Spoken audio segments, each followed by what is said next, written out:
The flames climb higher than a man's head, a roaring, hungry wall of orange and gold that consumes the very air around it.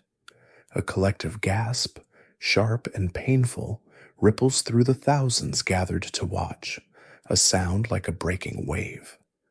She walks toward it, her steps impossibly steady, her silhouette framed against the inferno. This is Sita, a queen who has endured a year of brutal captivity, a survivor of a war that has toppled a kingdom of demons, and now she faces this, a final horrifying test demanded by her own husband, the hero Rama.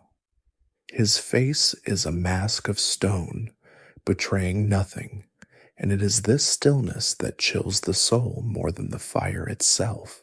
Even now, millennia later, this moment hangs in the air, unresolved. We debate it endlessly. Was this the ultimate act of patriarchal cruelty, a hero's fall from grace? Was it a calculated political necessity, the only way for a king to satisfy the doubts of his people? Or was this, as some texts suggest, a grand illusion, a piece of divine theater for mortal eyes?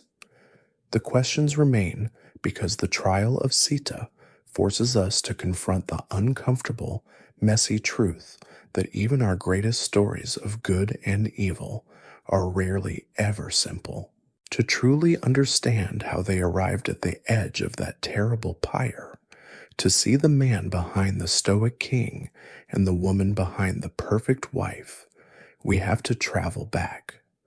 All the way back to a time before the exile, before the abduction, before the war, back to a quiet palace where a good king was haunted by a single, desperate prayer. I'm glad you're here, wishing you peace, rest, and maybe a little historical inspiration before sleep. Take a moment to like the video and subscribe, but only if you genuinely enjoy what I do here. Let me know in the comments where you're listening from and what time it is for you. It's always a quiet joy to see how far these stories travel. Our story begins in a place of almost unimaginable peace and prosperity, the kingdom of Kosala, nestled along the fertile banks of the Sarayu River. Its capital city, Ayodhya, was said to have been founded by Manu, the first man himself, a place built to be a reflection of heaven on earth. Its avenues were wide and swept clean, sprinkled with fragrant water each morning. Its gardens overflowed with blossoms, and the markets hummed with the trade of silks, spices, and precious gems from distant lands. The people of Ayodhya were content, their lives governed by the gentle rhythm of the seasons and the unwavering justice of their king. That king was Dasharatha, a ruler of the solar dynasty, a man whose courage in battle was matched only by the compassion in his heart. He was everything a kingdom could desire, wise in counsel, fierce in the defense of his people, and devout in his duties to the gods. Dasharatha had wealth beyond counting and a kingdom that loved him. He also had 3 wives, each a jewel in her own right: the gentle and noble Kaushalya, the fiery and beautiful Kaikeyi, and the wise, serene Sumitra. The palace was a place of harmony, the 3 queens living in friendship, their lives dedicated to the king and the welfare of the realm. Yet for all this light, a shadow lingered in the heart of the great king. It was a quiet, persistent ache, a hollowness in the grand halls of the palace that all the music and laughter could not fill. Dasharatha, the mighty king, the descendant of the sun, was growing old, and he had no son, no heir to carry on his name, to protect his people, to perform the sacred rites that would ensure his soul's peaceful journey after death. With each passing year, the shadow grew longer. He would look out from his balcony at the children playing in the streets of Ayodhya and a profound sadness would settle over him, heavy as his crown. He had failed in the most fundamental duty of a king. Finally, the weight of this sorrow became too much to bear alone. He summoned his council of royal sages and ministers, their long white beards and serene faces, a comforting sight in the grand assembly hall. He laid his heart bare before them, his voice, usually so commanding, now quiet and thick with pain. After a long, contemplative silence, his chief preceptor, the great sage Vashistha, spoke. There was, he said, a way, a difficult, ancient, and immensely powerful ritual, one that could compel the very gods to listen. He proposed the Ashvamedha, the royal horse sacrifice, a ceremony so grand and potent that only the most powerful kings would even dare to attempt it. And here, the story breathes with a bit of historical truth that often gets lost in the myth. The Ashvamedha wasn't just a fantasy. It was a real, if exceedingly rare, Vedic ritual. For centuries, ambitious kings across ancient India would perform versions of this ceremony to declare their undisputed sovereignty. A specially consecrated stallion would be set free to wander for a full year, followed by the king's army. Any territory the horse entered was claimed by the king, and any rival who dared to stop the horse was challenging the king to war. It was the ultimate high-stakes geopolitical power play. The version in the Ramayana is, of course, stylized and filled with divine flair, but the core of it, a king using an elaborate ancient ritual to secure his power and legacy, is a faint echo of real-world practice. Dasharatha seized upon the idea with the hope of a drowning man. Preparations began at once, on a scale that beggared belief. On the northern bank of the Sarayu, a vast sacrificial complex was constructed. Artisans, priests, and scholars flocked to Ayodhya from every corner of the known world. Invitations were sent to kings and princes from friendly kingdoms. The logistics were staggering, but every detail was executed with perfect precision.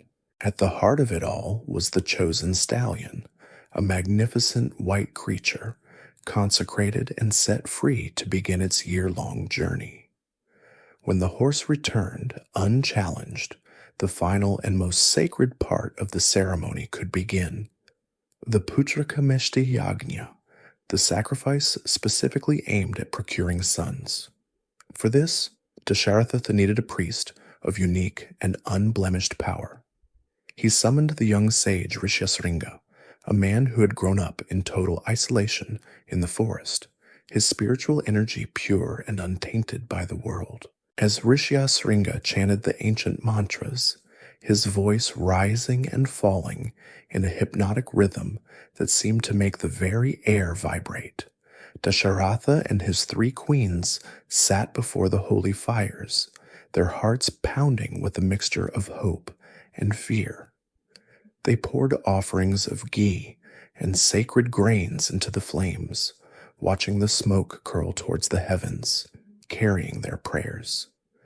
As the final offering was made, the fire roared, and a gasp went through the assembled crowd. From the very heart of the flames, a being emerged.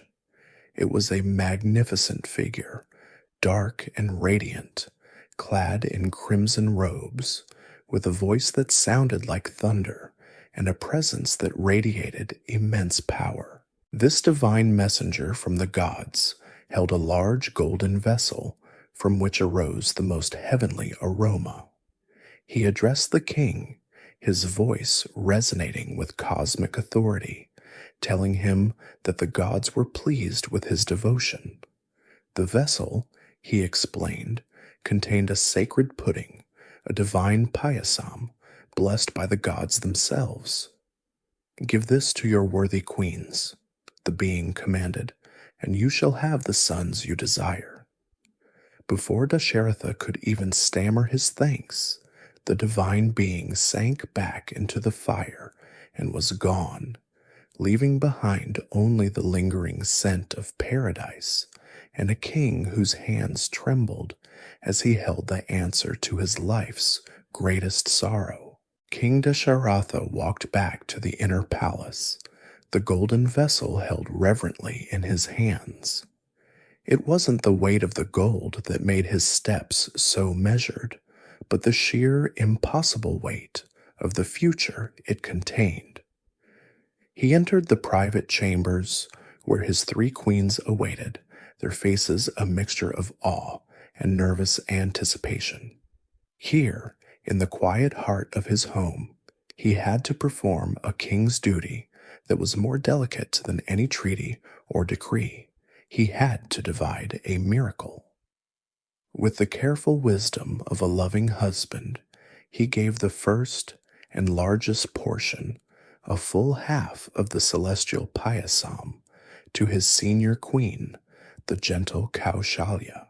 She accepted it with tears of gratitude in her eyes, her hands trembling as she took the cup. He then divided what remained. Half of that portion, a quarter of the original whole, he gave to Sumitra, his wise and patient second wife. Of the little that was now left, he gave half again to his youngest and perhaps most beloved queen, the beautiful Kaikeyi. This left just a small portion in the bottom of the grand vessel. Dasharatha paused, looking at Sumitra once more, and on some profound impulse, he poured the final amount into her cup as well. It was a simple, thoughtful gesture, an afterthought almost, but this double portion for Sumitra was an act of fate that would shape the destinies of them all. The queens consumed the sacred offering, and a palpable sense of peace, a warm and radiant energy seemed to flow through them, settling deep within. In the months that followed, the very atmosphere of Ayodhya seemed to change, as if the whole world was holding its breath. The promise of the gods was taking root. All three queens were with child. The news spread like wildfire, and a wave of joyous celebration swept the kingdom, a festival of hope that lasted for weeks. The king's long sorrow was finally, blessedly, at an end. What no one in Ayodhya quite understood was the true scale of the event they were witnessing. These were not to be merely mortal princes. They were the answer to a prayer far older and more desperate than Dasharatha's. For ages, the heavens themselves had been trembling under the tyranny of Ravana, the 10-headed king of the Rakshasas in Lanka. Through extreme penance, Ravana had secured a boon from the creator god Brahma that made him invincible, immune to attack from any god, celestial being, or demon. But in his arrogance, he had disdained to ask for protection from mere mortals, men and apes. And so the gods, led by Vishnu the Preserver, devised a plan. Vishnu himself would descend to earth, taking birth as a man to defeat the undefeatable demon king. This concept of a god taking on a physical body is known as an avatar. The Ramayana is one of the foundational stories for this idea, but it's a quiet mystery for scholars whether the story always portrayed Rama as a direct incarnation of Vishnu from the very beginning. Some wonder if the tale began as the heroic saga of a perfect human prince, a man so righteous and noble that he was later understood to have been divine. The text we have today, however, leaves no room for doubt. The four souls now growing in the wombs of Dasharatha's queens were fragments of divine power, sent to earth with a cosmic purpose. As the 10th month of waiting drew to a close, the world seemed to arrange itself in perfect harmony. The seasons aligned, The planets and stars moved into the most auspicious celestial configuration imaginable. On a bright, clear day in the springtime month of Chaitra, under a gentle sun, Kaushalya gave birth to her son. The moment he drew his first breath, the universe celebrated. Celestial choirs, unheard by most mortal ears, filled the air with music. A shower of fragrant flowers, seemingly from nowhere, drifted down upon the city of Ayodhya. A soft, cool, and perfumed breeze swept through the streets, soothing every heart. This was Rama. He was born with a divine luminescence, his skin the deep, captivating color of a blue-tinged rain cloud, and his eyes were long and shaped like perfect lotus petals. He was the eldest, the heir, and the one who carried the largest portion of Vishnu's divine essence. Shortly after, Kaikeyi gave birth to a son of immense strength and virtue, who was named Bharata. And then Sumitra, she who had received the double portion of the sacred offering, gave birth to 2 sons, beautiful twin boys. They were named Lakshmana and Shatrughna. The palace, once so haunted by a silent emptiness, was now filled with the sound of new life. The kingdom rejoiced as never before, and King Dasharatha felt a happiness so profound it was almost painful. His life was complete. The 4 boys grew, and it was clear from the very beginning that they were more than just brothers. They were 4 bodies animated by a single soul. They were inseparable, learning their lessons in the Vedas and the arts of archery and statecraft together under the tutelage of the sage Vashistha.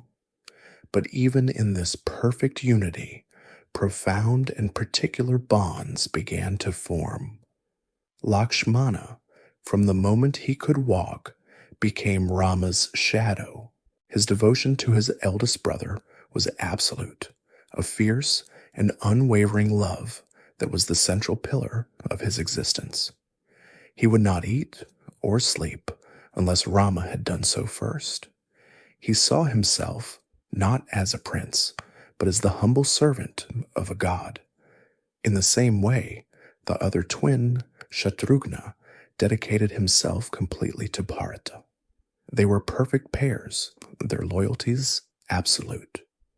Dasharatha would watch them, his 4 brilliant sons, playing in the palace courtyards, their laughter echoing in the halls that had once seemed so empty. His heart, once so heavy with sorrow, was now overflowing. The shadow had been banished from Ayodhya, replaced by the brilliant light of these 4 boys.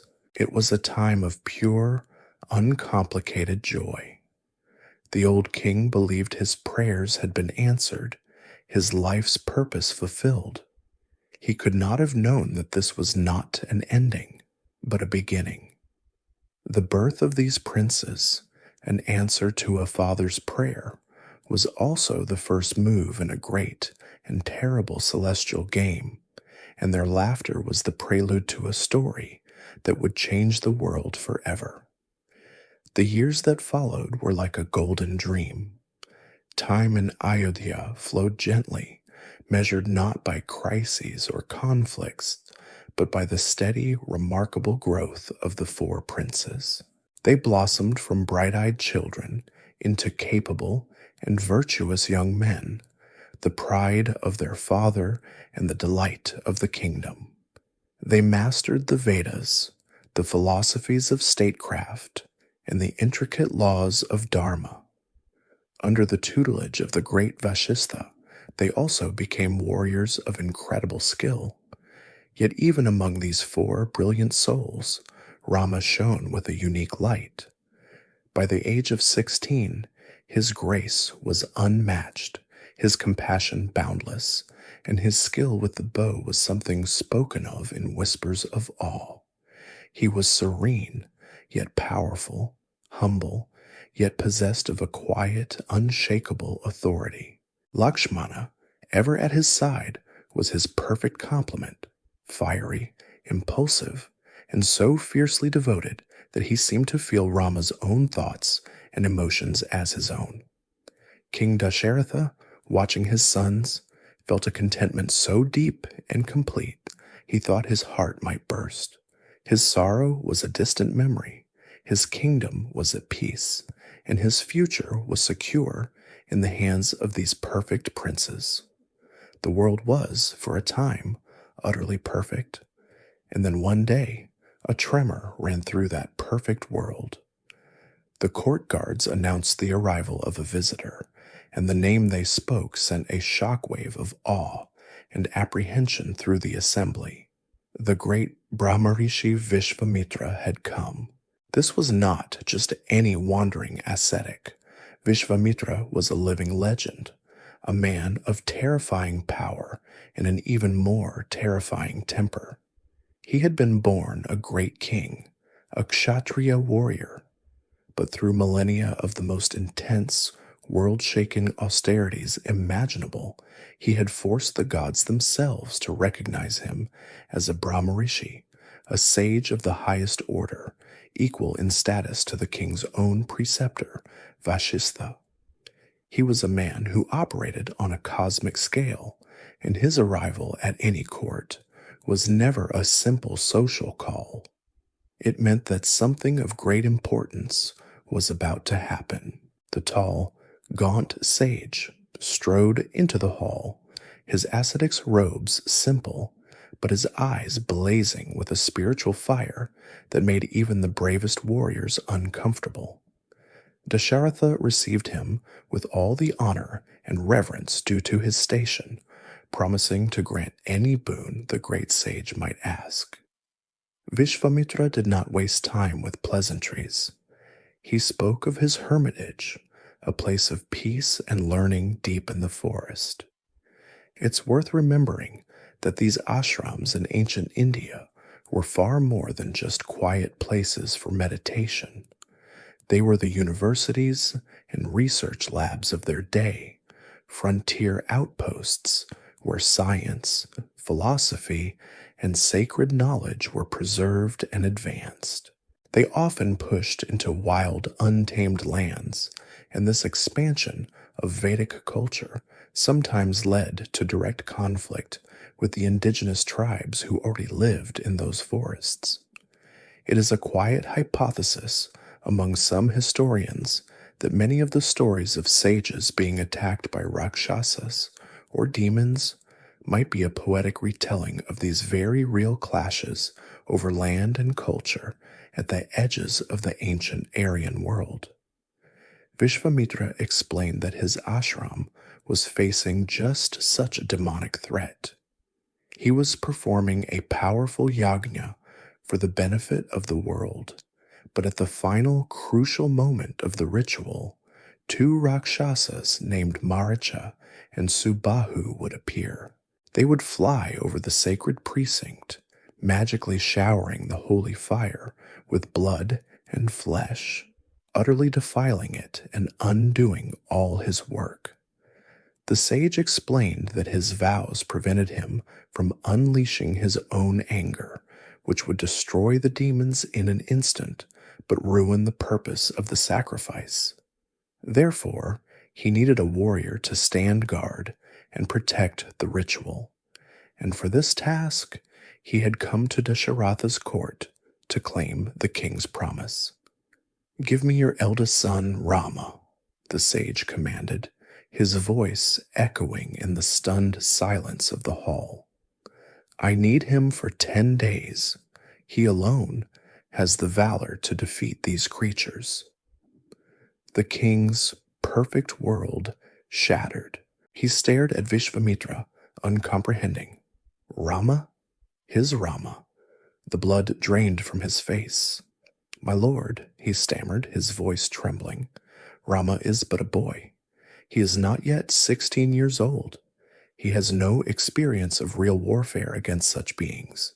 He is a child, raised in comfort and safety." The father in him completely eclipsed the king. He began to plead, to bargain.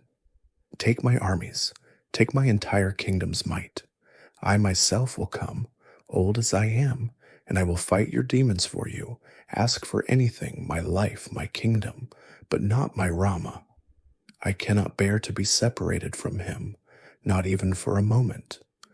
A world without Rama is darkness. Vishvamitra's face, already severe, hardened into a mask of terrible fury.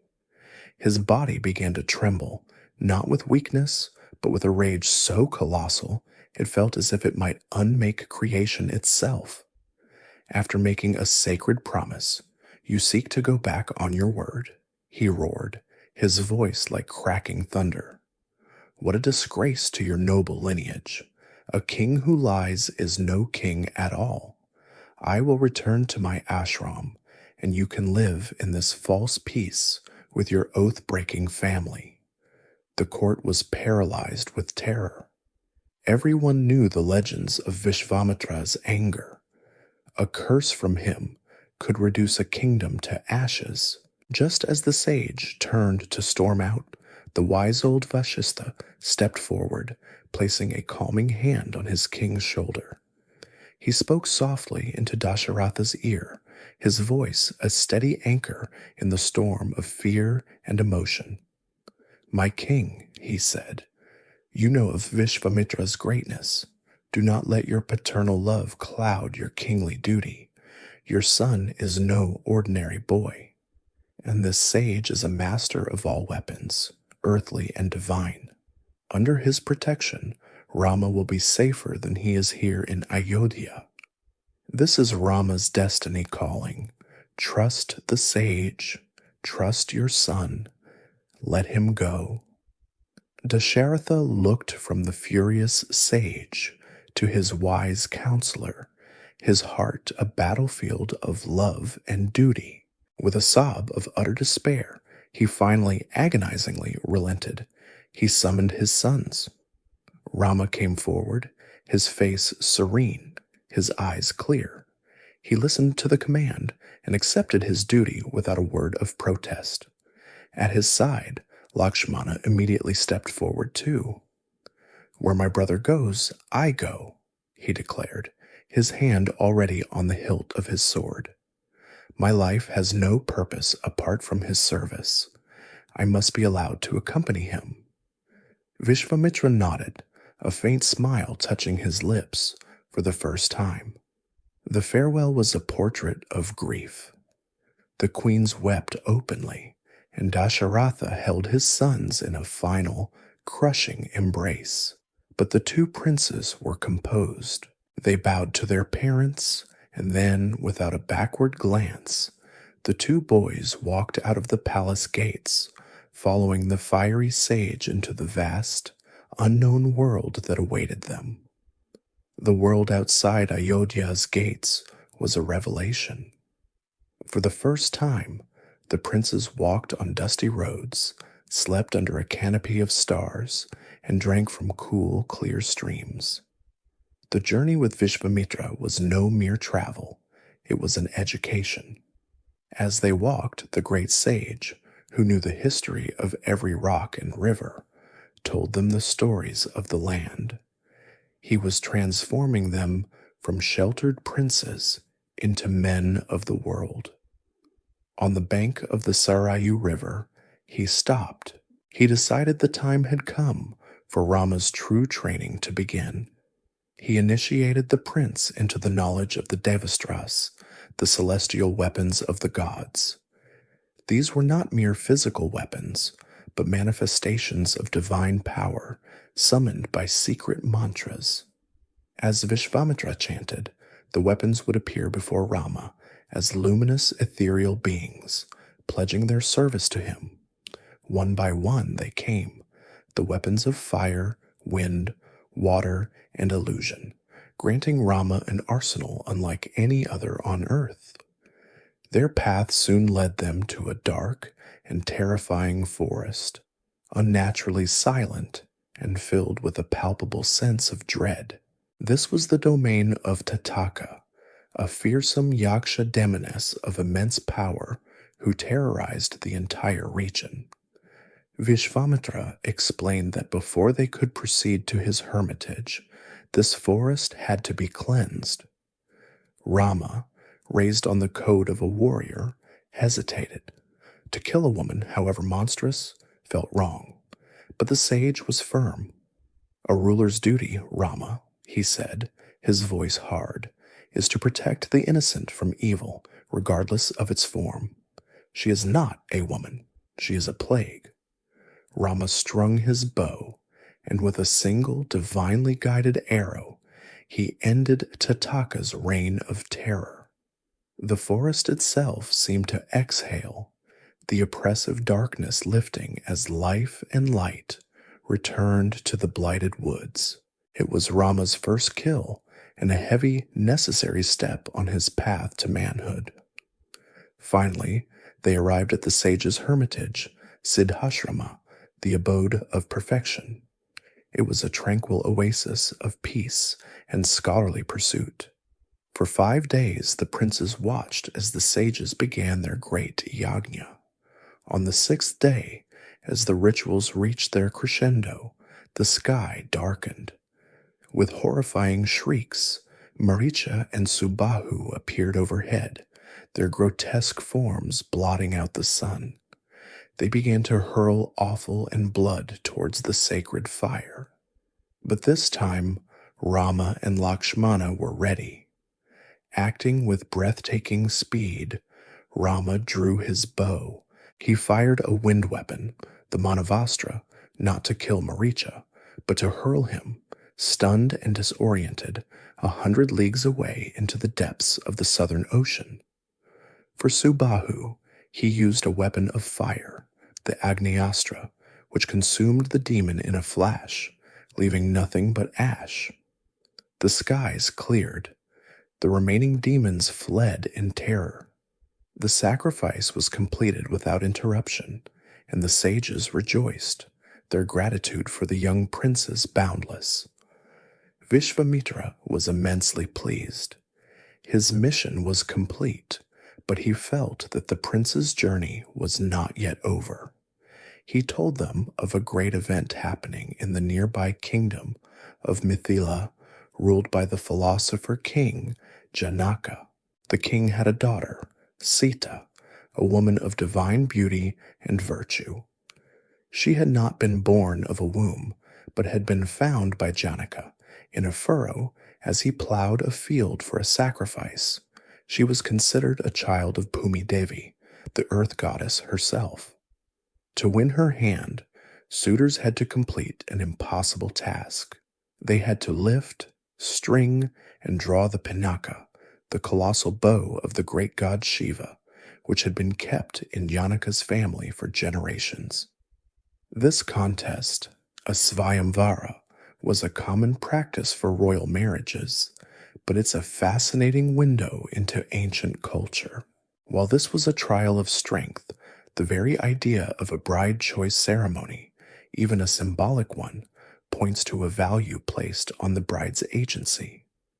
Sita's own unique, earthy origin also hints at faint echoes of matrilineal traditions in ancient India, where lineage and identity might have been traced through the mother, a stark contrast to the patriarchal norms that would later dominate. Intrigued, the princes agreed to accompany the sage to Mithila. They arrived to a city buzzing with excitement. The assembly hall of King Janaka was filled to overflowing with the greatest kings, princes, and warriors from across the land, all puffed up with pride and ambition, eager to win the hand of the famous princess. After the introductions, King Janaka ordered the great bow to be brought forth. It took 5,000 strong men, straining and groaning, to haul the massive iron chest in which the bow was kept into the center of the hall. When it was revealed, a hush fell over the assembly. It was a weapon of divine scale, radiating a palpable aura of power. One by one, the arrogant suitors came forward. Mighty kings who could wrestle elephants and topple mountains with their bare hands approached the bow. They huffed and they puffed and they strained until the veins in their necks stood out like ropes. None could even shift it by the width of a hair. The hall, once filled with boastful confidence, slowly filled with the stench of failure and shame. One after another, the princes hung their heads and returned to their seats, defeated. A deep sadness fell over King Janaka. It seems the world is empty of heroes, he lamented, his voice heavy with despair. It seems my Sita is destined to remain unmarried. Watching from the side, Vishvamitra turned to Rama with a gentle smile. Child, he said softly, go and see the bow. Rama bowed to the sage and walked calmly to the center of the hall. He moved with an unhurried grace that stood in stark contrast to the brute straining of the others. He placed a hand on the divine weapon, and with no visible effort at all, he lifted it from its cradle as if it were a dry twig. A collective gasp swept through the hall. Kings who had just been defeated by the bow's immense weight now sat bolt upright, their eyes wide with disbelief. Rama, holding the bow with ease, propped one end against his toe, took hold of the string, and pulled. He drew the string back farther and farther until the colossal bow bent into a perfect crescent. And then, with a sound like a mountain splitting apart, a crack of thunder that shook the very foundations of the earth and was heard for miles around, the ancient bow of Shiva snapped in two. For a moment, there was absolute stunned silence. Then, the hall erupted in a joyous roar. King Janaka wept with relief and gratitude. The sages began to chant blessings, and Sita, who had been watching the proceedings from behind a curtain, was led forward by her maids, her eyes shining. With a shy and beautiful smile, she placed the delicate garland of victory around Rama's neck. In that moment, as their eyes met for the first time, a journey that had begun with a sage's request to kill demons had ended in the union of two souls destined to be together for all time. Word was sent with the fastest messengers from Mithila back to Ayodhya, carrying the astonishing news of the broken bow. King Dasharatha, overjoyed and immensely proud, gathered his entire court, his armies, and his remaining sons, and made the joyous journey to the kingdom of Janaka. What followed was a celebration that poets would sing about for 1,000 years. A grand alliance between two noble houses was forged not just by one marriage, but by four. As Rama took Sita's hand, so too did his brothers find their partners. The fiery Lakshmana was married to Sita's equally devoted sister, Urmila, and Bharata and Shatrughna were wed to Sita's cousins, Mandavi and Shrutakirti. The city of Mithila was alive with music and celebration, a festival of unions that promised a future of unparalleled peace and prosperity. The triumphant return to Ayodhya was even grander, the people lining the streets for miles to catch a glimpse of the four handsome princes and their beautiful new brides. For 12 years, this blissful peace reigned. The four couples lived in perfect harmony, and the love between Rama and Sita became a thing of legend, a portrait of ideal devotion. King Dasharatha, watching his kingdom flourish and his sons mature into wise and capable men, felt his age settle upon him. He began to long for rest. He summoned his royal council and announced his heart's desire to anoint Rama as the Yuvaraja, the crown prince and heir to the throne. The proposal was met with a unanimous roar of approval. The ministers and the people adored Rama. There was no one more suited to rule. The preparations for the coronation began at once, a massive kingdom-wide celebration for a future king who was already beloved. But in the complex world of royal courts, no decision is ever truly simple. Dasharatha, in his wisdom, made this announcement while his other two sons, Bharata and Shatrughna, were away on a long visit to their maternal grandfather in the distant, powerful kingdom of Kakeya. On the surface, it was a matter of timing, but it was also a shrewd political move. The politics of succession in ancient Indian kingdoms were a brutal and often bloody affair. A king with multiple wives and multiple sons, each backed by their own powerful maternal families, lived in constant fear of intrigue and civil war. Dasharatha's decision to crown Rama, while Bharata was absent, effectively preempted any potential challenge from the ambitious Kakeya clan. The story of what happened next is a heartbreaking family drama, but it's also a chillingly realistic portrait of how quickly the stability of a kingdom could be shattered by the ambitions simmering just beneath the surface of the court. As Ayodhya decorated itself in silks and flowers, readying for the coronation, there was one person in the entire city who watched with a heart of poison. Her name was Manthara.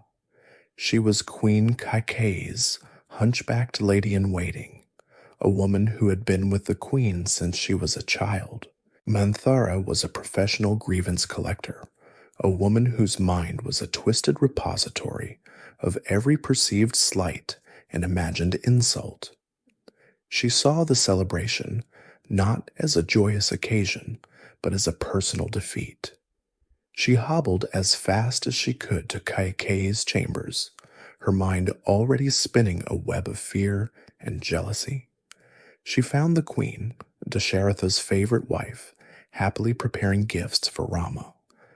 Kaikeyi loved Rama as if he were her own son and was thrilled by the news.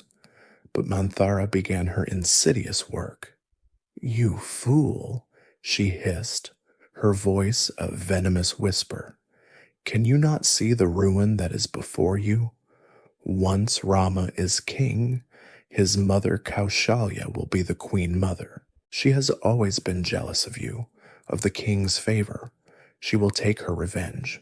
You will be reduced to a servant, and your son, Bharata, will be exiled or killed to remove him as a threat." Kaikeyi, at first, laughed it off. Rama was the soul of virtue. He would never harm them. But Manthara persisted, chipping away at the queen's confidence, hour after hour, with poisonous suggestions and terrifying predictions, masterfully twisting Kaikeyi's deep maternal love for Bharata into a weapon of ambition and fear. Slowly, terribly, the poison took root. Kaikeyi's love for Rama curdled into suspicion. Her joy turned to cold, hard resolve. It was Manthara who reminded her of the power she held. "Do you remember long ago," the servant whispered, "during the war with the Asuras, when the king was wounded, so you drove his chariot from the battlefield and saved his life. In his gratitude, he granted you two boons, to ask for whatever you wished, whenever you wished. You have never used them. Now is the time." A dark light entered Kaikeyi's eyes. Manthara laid out the plan. "For your first boon," she instructed, "demand that your son, Bharata, be crowned king instead of Rama. And for the second, demand that Rama himself be banished from the kingdom, to live as an ascetic in the forest for 14 years. The 14 years was a particularly cruel stroke. It was long enough for Bharata to consolidate his power and for the people to forget their beloved Rama. Following Manthara's instructions, Kaikeyi went to the Krodha Agara, the chamber of anger. She stripped off her magnificent jewels and silks, donned a soiled plain robe, and lay upon the bare stone floor, her hair unbound, a picture of calculated misery. When King Dasharatha, eager to share his joy with his favorite wife, came to her chambers, he found this scene of despair. He was horrified. "My love, what is wrong?" he pleaded, rushing to her side. He showered her with promises, swearing on Rama's own life that he would do anything to restore her happiness. This was the moment she had been waiting for. She ensnared him in his own oath, then revealed her two demands. The words struck Dasharatha like a bolt of lightning. He stared at her, unable to believe what he was hearing. This had to be a joke, a cruel, monstrous jest. But looking at her cold, determined face, he knew it was not. The world fell away from him. He collapsed, pleading, reasoning, raging against this catastrophic betrayal. He reminded her of her love for Rama, of Rama's virtue, of the chaos this would cause. He begged her to ask for anything else, to take his life instead. But Kaikeyi was immovable, a statue of implacable will. She simply repeated her demands, reminding him that a king of the solar dynasty never, ever breaks his word. His sacred dharma, to uphold his promise, was now a chain that bound him to the destruction of everything he held dear. The night, which had begun with such bright promise, descended into an abyss of despair. The sounds of celebration outside the palace walls, a mocking counterpoint to the king's shattered, weeping heart. The sun rose on the day that was meant to be Rama's coronation, but it brought no light or joy to the palace, only the cold, gray dawn of a waking nightmare.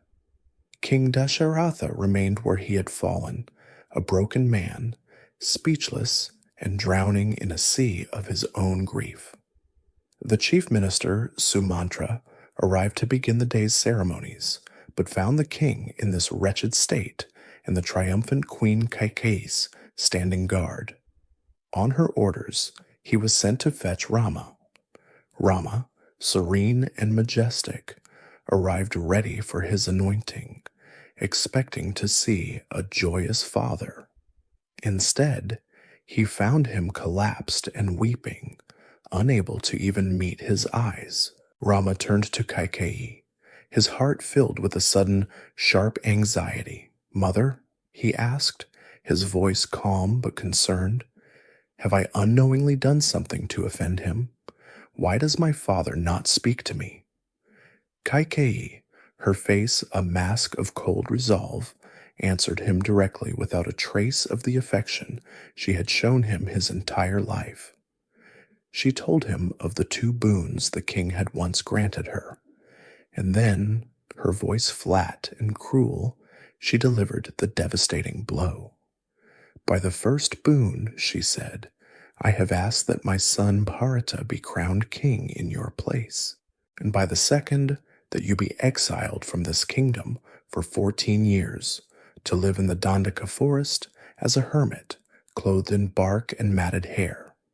Your father is bound by his sacred oath. Now prove that you are his worthy son, and honor his word, freeing him from this agony." A lesser man would have shattered. He would have raged or wept or argued. But Rama was not a lesser man. His face, for a fleeting moment, showed a flicker of surprise, but it was immediately replaced by the same serene, untroubled calm that defined him. He felt no anger towards Kaikeyi, no disappointment at his lost kingdom. His only concern was for his father. "Is that all, mother?" he asked, his voice gentle. "I will go. For my father's honor, I would do this and 1,000 things more. Please, do not trouble him further. I will leave for the forest this very day. Just let my father know that I hold no ill will." As he spoke these words, Lakshmana, who had followed him into the chamber, felt a rage so volcanic it threatened to consume him. He turned on Kaikeyi, his eyes blazing, accusing her of being a disgrace to their family, a serpent who had brought ruin to their house. He argued passionately with Rama, begging him not to accept this injustice. "This old king has lost his mind, bewitched by a woman," he seethed. "Let us take the throne by force. Who in this world would dare stand against you?" Rama turned to his furious brother and put a calming hand on his shoulder. "No, Lakshmana," he said softly, but with an authority that could not be denied. "The highest dharma is to honor one's father and to uphold his word. A kingdom gained through treachery and violence is no kingdom at all. Control your anger. This is our duty." Rama then went to take his leave of his own mother, Queen Kaushalya. The news destroyed her. She clung to her son, weeping, begging him to stay, to defy the order. But again, with infinite patience and love, Rama explained his unwavering commitment to his duty. His father's word was a sacred debt, and he, as a son, was honor-bound to repay it. His most difficult farewell was yet to come. He went to Sita, his beloved wife, and broke the news. He tried to convince her to remain in Ayodhya, to wait for his return in the safety and comfort of the palace. He painted a grim picture of life in the wilderness. "The forest, my love," he said gently, "is not a place for you. It is filled with dangerous beasts, thorns, hardship, and fear. You must stay here and care for my mother." Sita listened, and her eyes filled not with fear, but with an unshakable resolve. She refused. "My lord," she said, her voice quiet but strong, "a wife's place is with her husband. The palace without you would be a living hell. The forest with you will be a paradise. The thorns you speak of will feel like flowers at my feet. Do not ask me to live a life that is no life at all. I am coming with you." Her determination was absolute, an expression of love so profound that Rama could not deny her. Seeing this, Lakshmana too fell at Rama's feet, begging to be allowed to accompany them, to serve them and protect them in the forest. His plea was so heartfelt, so filled with pure devotion, that Rama agreed to this as well. In the imagination of ancient India, the forest, the Aranya, was much more than just a collection of trees. It was a place of profound symbolic power. The city was the home of order, of society, of law, and established dharma. The forest was its opposite. It was the realm of chaos and freedom, of ascetics and demons, a place where the rules of society fell away, and you were confronted with the raw truth of nature and of your own soul. For Rama, Sita, and Lakshmana, to enter the forest was not just a physical relocation, it was a spiritual transition. They were leaving the world of men and entering the world of trials, a liminal space where they would be tested, purified, and ultimately transformed. The three prepared to depart. They gave away their priceless jewels and their fine silk garments to the priests and the poor. Then they donned the simple, humble attire of hermits, clothes made from the coarse bark of trees. The sight of the three beloved royals, dressed in these wretched garments, sent a fresh wave of grief through the palace. As they walked out to Sumantra's waiting chariot, the entire city of Ayodhya seemed to collapse in sorrow. The people, weeping and crying out Rama's name, followed the chariot as it began to move, abandoning their homes and their work, unable to bear the separation. King Dasharatha, a ghost of the man he once was, stumbled from the palace and tried to follow, his cries lost in the wails of his people. The chariot moved on, and Rama, his heart aching but his resolve firm, urged the driver to go faster, to make the painful separation swift. The chariot finally outpaced the heartbroken crowds, carrying the three exiles away from the city they loved, disappearing over the horizon into the dust and the vast, unknown wilderness. The dust from the chariot settled, but the cloud of sorrow over Ayodhya did not. The people stood in the streets, staring at the empty horizon, their wails slowly fading into a stunned, collective silence. The city had lost its soul. Back in the palace, the return of the minister Sumantra with the empty chariot was the final, brutal confirmation of their loss. The last thread of hope that Rama might yet turn back was severed. Queen Kaushalya collapsed, her grief so profound it seemed to have a physical weight, crushing the very air from her lungs.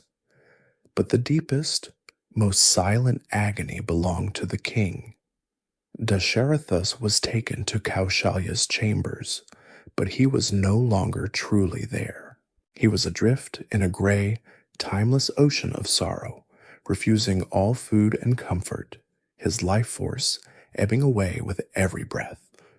Meanwhile, many miles away, the exiles made their first camp on the banks of the Tamasa River. As Lakshmana, ever practical, fashioned a simple bed of leaves for Rama and Sita, and Sumantra tended to the horses, Rama spoke not of their misfortune, but of duty. He felt no anger, only a quiet acceptance. That night, under a canopy of stars that seemed impossibly bright and cold after the familiar ceilings of the palace, they slept. Before the sun rose, however, Rama woke his companions.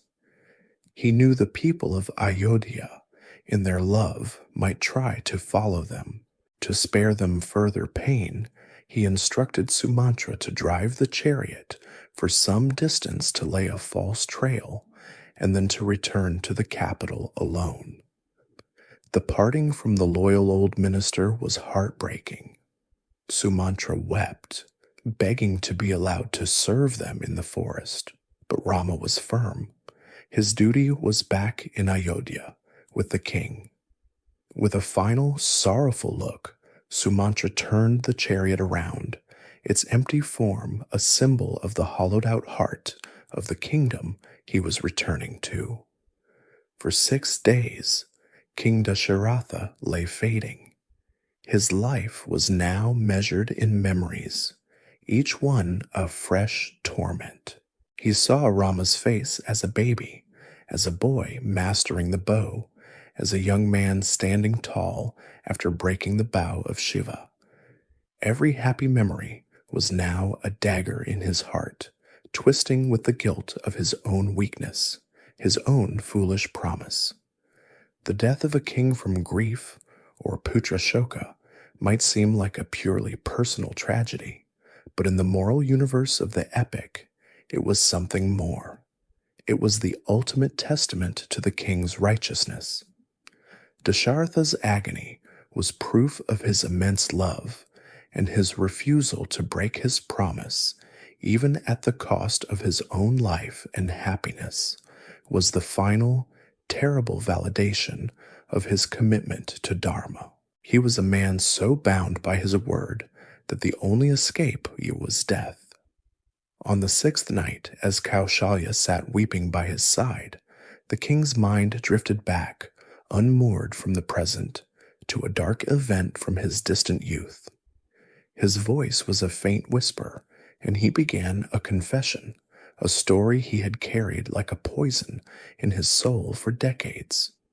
He told her that as a young crown prince, He had mastered a difficult and arrogant skill of archery, hunting by sound alone, without needing to see his target. One dark monsoon night, he was hunting by the river when he heard a gurgling sound in the darkness. Believing it to be an elephant drinking water, he drew his powerful bow and let an arrow fly, aiming for the sound. But the scream that answered was not that of an animal, it was human. Rushing to the spot, his heart frozen with dread, he found a young ascetic boy with an arrow in his chest, his water pot lying beside him. The boy's name was Shravan Kumar. With his dying breaths, he told the horrified prince that he was the sole caretaker of his parents, who were old, blind, and helpless, waiting for him nearby. He made Dasharatha promise to take the water to them and confess what he had done. Numb with guilt, Dasharatha did as he was asked. When the blind parents heard his footsteps, they called out to their son, but when Dasharatha confessed his terrible sin, their world ended. Their grief was absolute, a raw, piercing anguish that filled the forest night. And from that grief, a curse was born. The boy's father turned his sightless eyes in Dasharatha's direction and spoke, his voice trembling with sorrow and rage.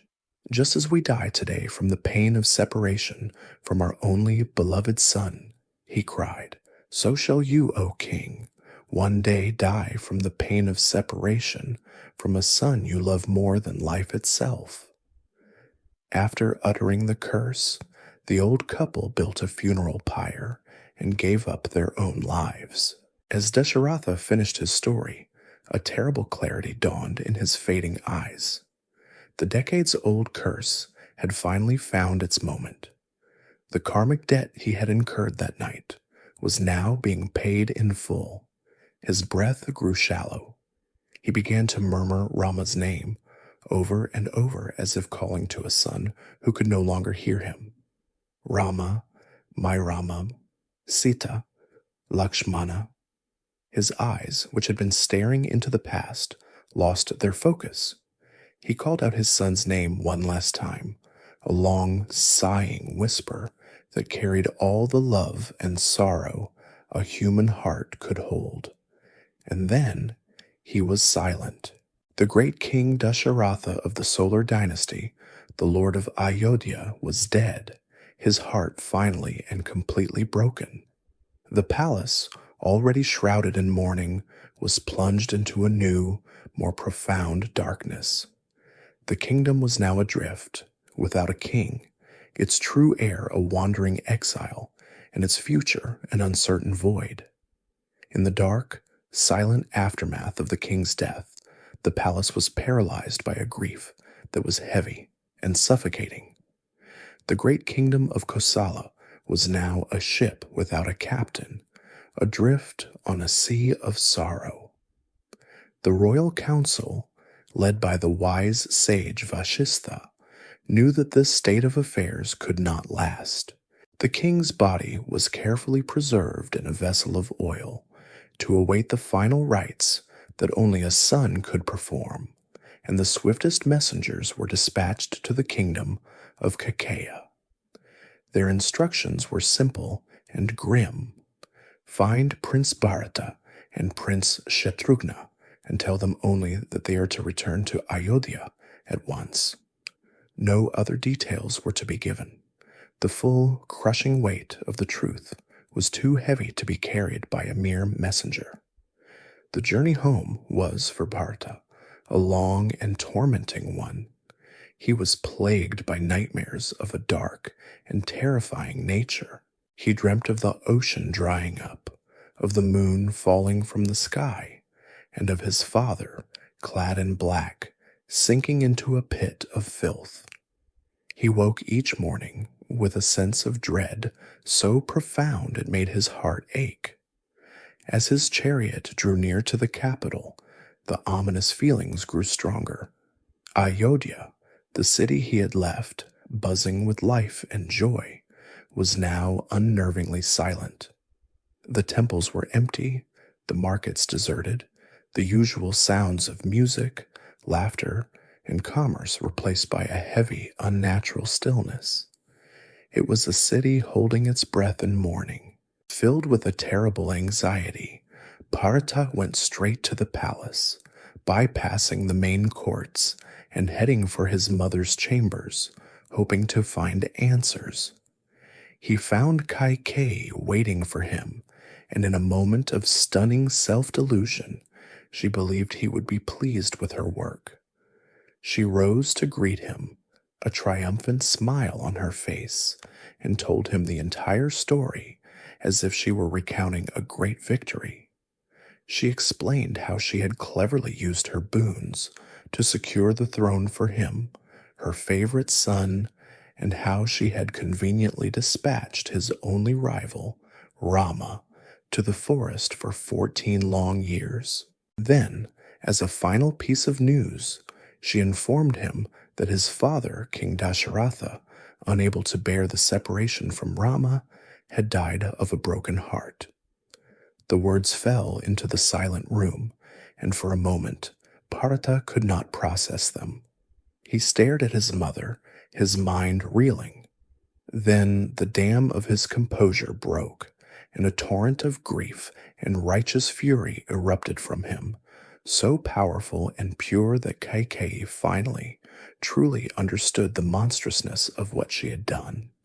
He fell to the ground, crying out for his father, for his brother.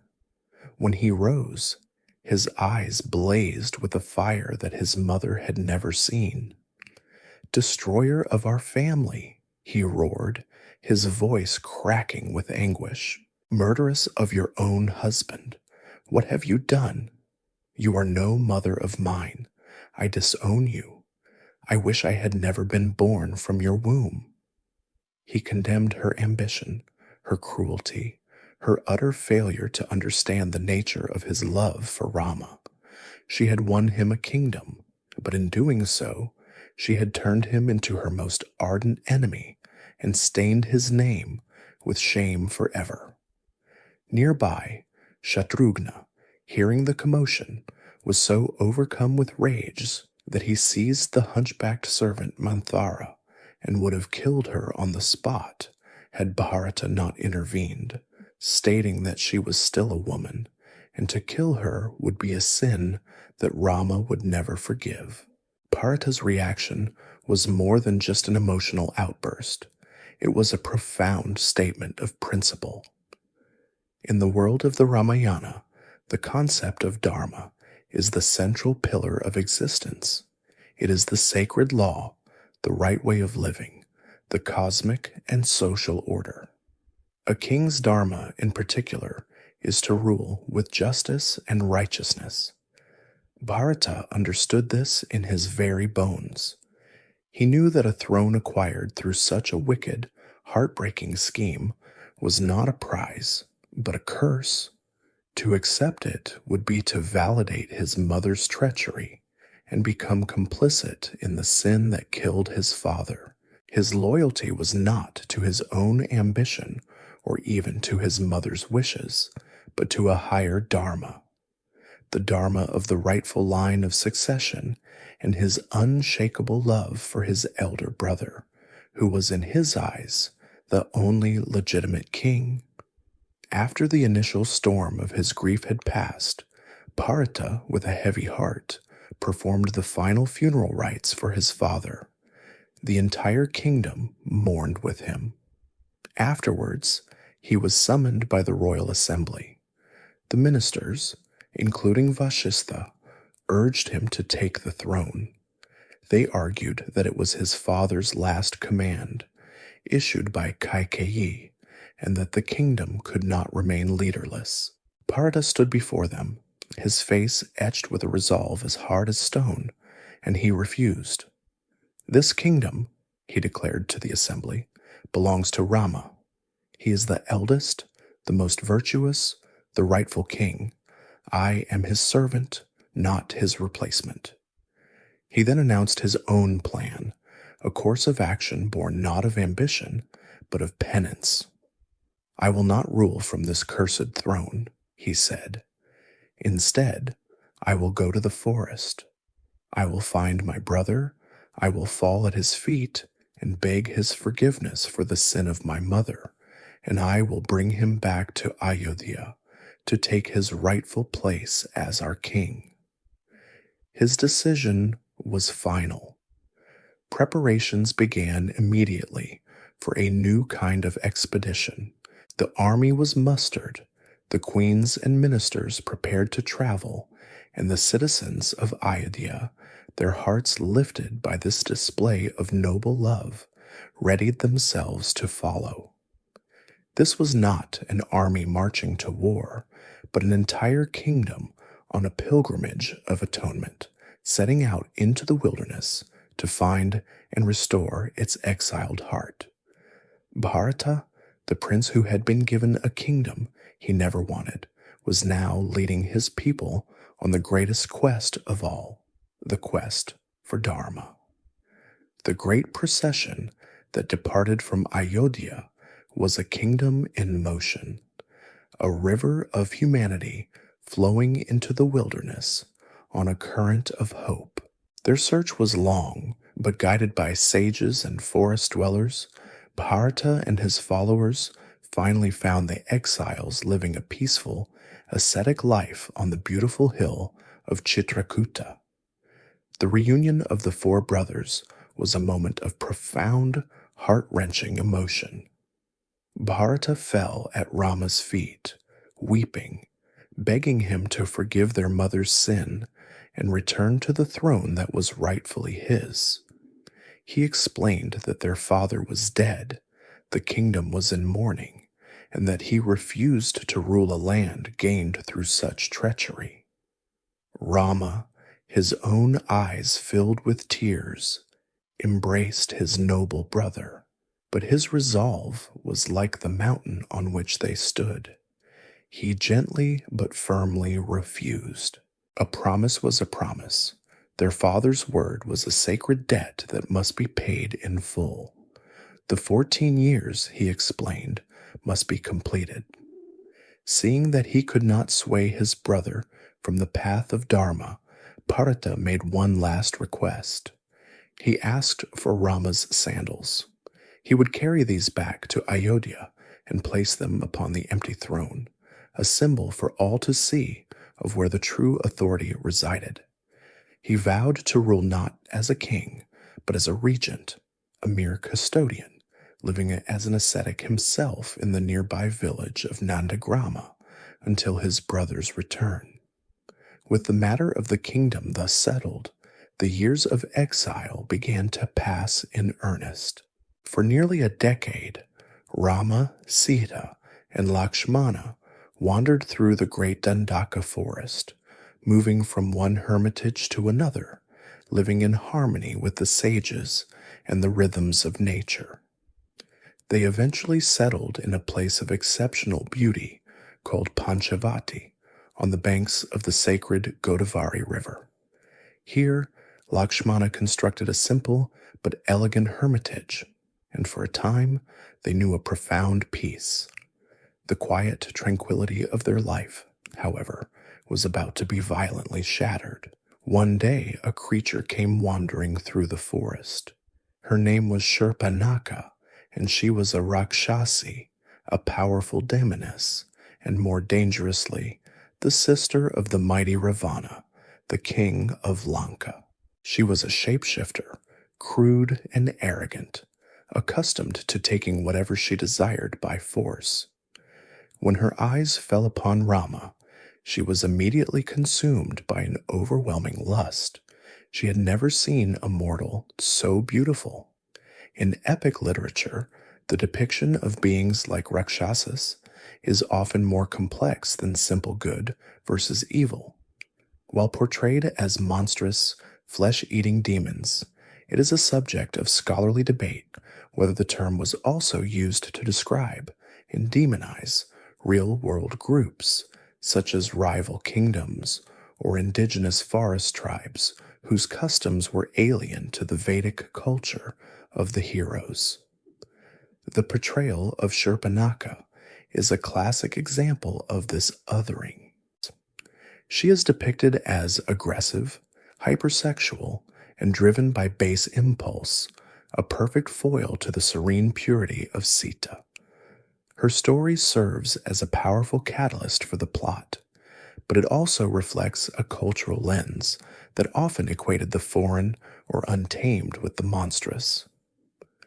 Hiding her grotesque true form, Shurpanakha transformed herself into a beautiful young woman and approached Rama with a bold proposition. "Who are you, you handsome ascetic?" she cooed. "And why are you wasting your youth in this desolate forest? Leave this plain-looking wife of yours and marry me. We can roam this forest together as king and queen." Rama, amused by her audacity, decided to play along with a gentle jest. He smiled and replied politely, "I am already married, as you can see, and my wife Sita is very dear to me. A co-wife you would only bring strife. But my younger brother over there, Lakshmana, is alone and as handsome as I am. Perhaps you should ask him." Shurpanakha, taking him seriously, immediately went to Lakshmana and repeated her offer. But Lakshmana was not in a playful mood. He answered her sternly. "I am my brother's humble servant," he said, his voice cold. "If you married me, you would become a servant as well. You should ask my master Rama to take you as a second wife." Shuttled between the two brothers, Shurpanakha felt a hot surge of humiliation. She realized they were mocking her. Her lust curdled into a vicious rage. In a flash, her beautiful disguise melted away, revealing her true, terrifying demonic form, with long fangs, wild red hair, and a voice like a screech owl. She glared at Sita with burning hatred, identifying her as the sole obstacle to her desire. "It is because of this ugly human female that you reject me," she shrieked at Rama. "I will devour her right now, and then you will be free to marry me." Before anyone could react, the demoness lunged towards the defenseless Sita, her claws outstretched. But Lakshmana moved with the speed of a striking cobra. In a single fluid motion, he drew his sword. He did not aim to kill, but to punish and humiliate. The blade flashed. There was a horrifying scream of pain and shock. Shurpanakha staggered back, her hands flying to her face, where her nose and ears had just been. Blood poured from the ghastly wounds. Her shrieks of agony and rage echoed through the tranquil forest. Howling, she flew up into the sky, vowing a terrible revenge. She flew straight to her brother Kara, who, along with their other brother Dushana, commanded a military outpost of 14,000 Rakshasa soldiers in the nearby forest of Janasthana. Presenting her mutilated face, she demanded vengeance against the two mortals who had dared to defy and disfigure her. Kara, seeing his sister's state, was consumed by a towering rage. He immediately summoned his commanders and ordered his entire army to march on Panchavati. A dark cloud of war was now gathering, a force of 14,000 demons, all advancing on a simple hermitage defended by only 2 men. The sight that greeted Rama was an ocean of demonic fury. An army of 14,000 Rakshasas, screaming for blood, advanced upon the tranquil clearing of Panchavati, their grotesque forms blotting out the sun. With calm, swift authority, Rama turned to his brother. "Lakshmana," he commanded, "take Sita and go to the safety of the high caves. Guard her and do not be afraid. Today, you will witness these creatures fall before my arrows like moths to a flame. As Lakshmana led a trusting but anxious Sita away, Rama stood alone, a solitary figure of serene power against a tidal wave of hatred. He strung his great bow, and the sound of it was like the crack of doom. The battle that followed became a legend. It was not a fight, it was a cleansing. Rama moved like a blur, a whirlwind of death in the heart of the demonic host. Arrows flew from his bow in an unending stream, each one finding its mark. The Rakshasas, so confident in their numbers, were thrown into chaos, unable to land a single blow on the divine warrior who seemed to be everywhere at once. In the span of a few hours, the entire army was annihilated. Rama then hunted down and killed the commanders, Dushana and the fearsome Trisharas, before finally confronting Kara himself. After a duel that shook the forest, Rama shattered Kara's weapons and chariot before slaying the demon general with a final divine arrow. Silence fell upon the Dandaka forest, the ground now littered with the remains of a once mighty army, destroyed by the hands of a single man. One terrified Rakshasa, a scout named Akampana, was the sole survivor of the slaughter. He fled, not stopping until he reached the shores of the southern sea and crossed over to the island kingdom of Lanka. He burst into the magnificent court of the 10-headed king, Ravana, and breathlessly recounted the impossible news.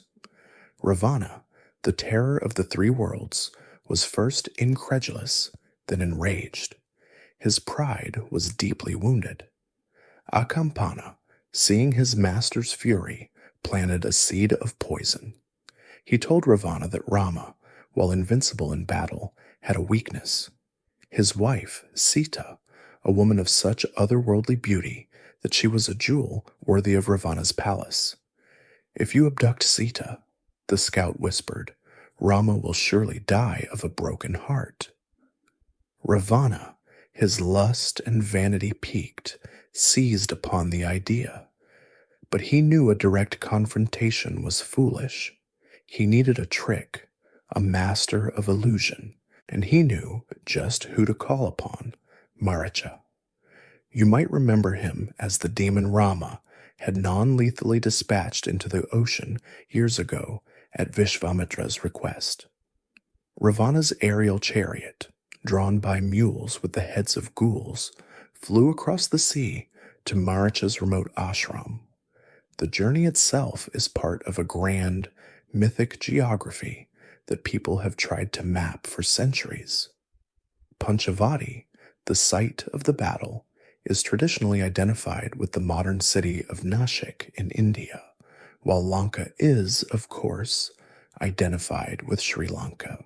This sacred geography, tracing the footsteps of gods and heroes, is a living tradition, a landscape where faith and story are written onto the very earth, even as scholars debate the precise historical locations. Ravana found Maricha living the quiet life of an ascetic. The terrifying encounter with Rama had changed him, instilling in him a deep fear of the prince's divine power. When Ravana unveiled his plan for Maricha to take the form of a magical deer to lure Rama away from his hermitage, the old demon was horrified. "My lord, this is madness," he pleaded. "You do not know this Rama. He is Dharma itself, walking in the form of a man. To provoke him is to invite the annihilation of our entire race. I have seen his power. Please abandon this plan and save yourself. Save us all." Ravana's 10 heads threw back in a derisive laugh. He saw not wisdom, but cowardice. His voice dropped to a menacing growl. "Maricha, your lecture on virtue is tiresome. Here is your choice. You will do as I command, and you might be killed by this Rama, or you will refuse me, and I will kill you myself, right here and now." Trapped between two forms of certain death, Maricha made his choice. It was better, he thought, to die at the hands of the righteous Rama than by the sword of the tyrant Ravana. With a heavy, fatalistic sigh, he agreed. Back in the peaceful clearing at Panchavati, some time later, Sita was gathering flowers when she saw it. It was the most enchanting creature she had ever laid eyes on. A small deer had wandered into the clearing, but its coat was made of pure, shining gold. Its antlers were of polished silver, and its tiny hooves glittered as if studded with gems. It moved with an ethereal grace, nibbling at the grass, occasionally looking up with large, innocent eyes. Sita was completely captivated. She ran to Rama, her heart filled with a childlike delight. "My lord, look," she exclaimed. "Please, you must capture it for me. I want to take it back to Ayodhya when our exile is over. If you can catch it alive, it will be a joy for the whole palace." Lakshmana, ever vigilant, stepped forward, his brow furrowed with suspicion. "Brother, no such creature has ever existed," he warned. "This is without a doubt a Rakshasa illusion. It is almost certainly Maricha, who is a known master of disguise. It is a trap." Sita, in her desire, was crestfallen and accused Lakshmana of trying to spoil her happiness. Rama listened to both of them. He knew Lakshmana's warning was wise, yet he could not bear to see the disappointment on Sita's face. And a part of him, the warrior part, was intrigued. If it is a demon, he reasoned, then it is my duty to kill it. If it is truly a magical deer, then I will bring it back for Sita. In either case, I must go. He turned to Lakshmana, his voice now firm. "Stay here. Do not leave Sita's side for any reason. Guard her with your life." With that, Rama slung his bow over his shoulder and set off into the woods, chasing the glittering, magical creature that danced just ahead of him, drawing him deeper and deeper into the forest and further from the woman he had just promised to protect. Deep in the forest, the chase was coming to an end. Rama, realizing the magical deer was impossible to capture alive, finally drew his bow and released a single, unerring arrow. The shaft struck the deer, and in that instant, the illusion dissolved. The beautiful golden creature collapsed, and in its place was the dying form of the Rakshasa, Maricha. But in his final moment, Maricha performed his last, terrible service for his king. He summoned all his strength, and perfectly mimicking Rama's voice, cried out a desperate, echoing plea that rolled through the forest. "Oh, Sita! Oh, Lakshmana! Help me!" The sound, engineered to be a perfect copy of Rama's voice, in distress, carried all the way back to the hermitage, where it fell upon Sita's ears like a physical blow. She was thrown into a state of absolute panic. "Lakshmana, did you hear that?" she cried, her face pale with terror. "That was your brother's voice.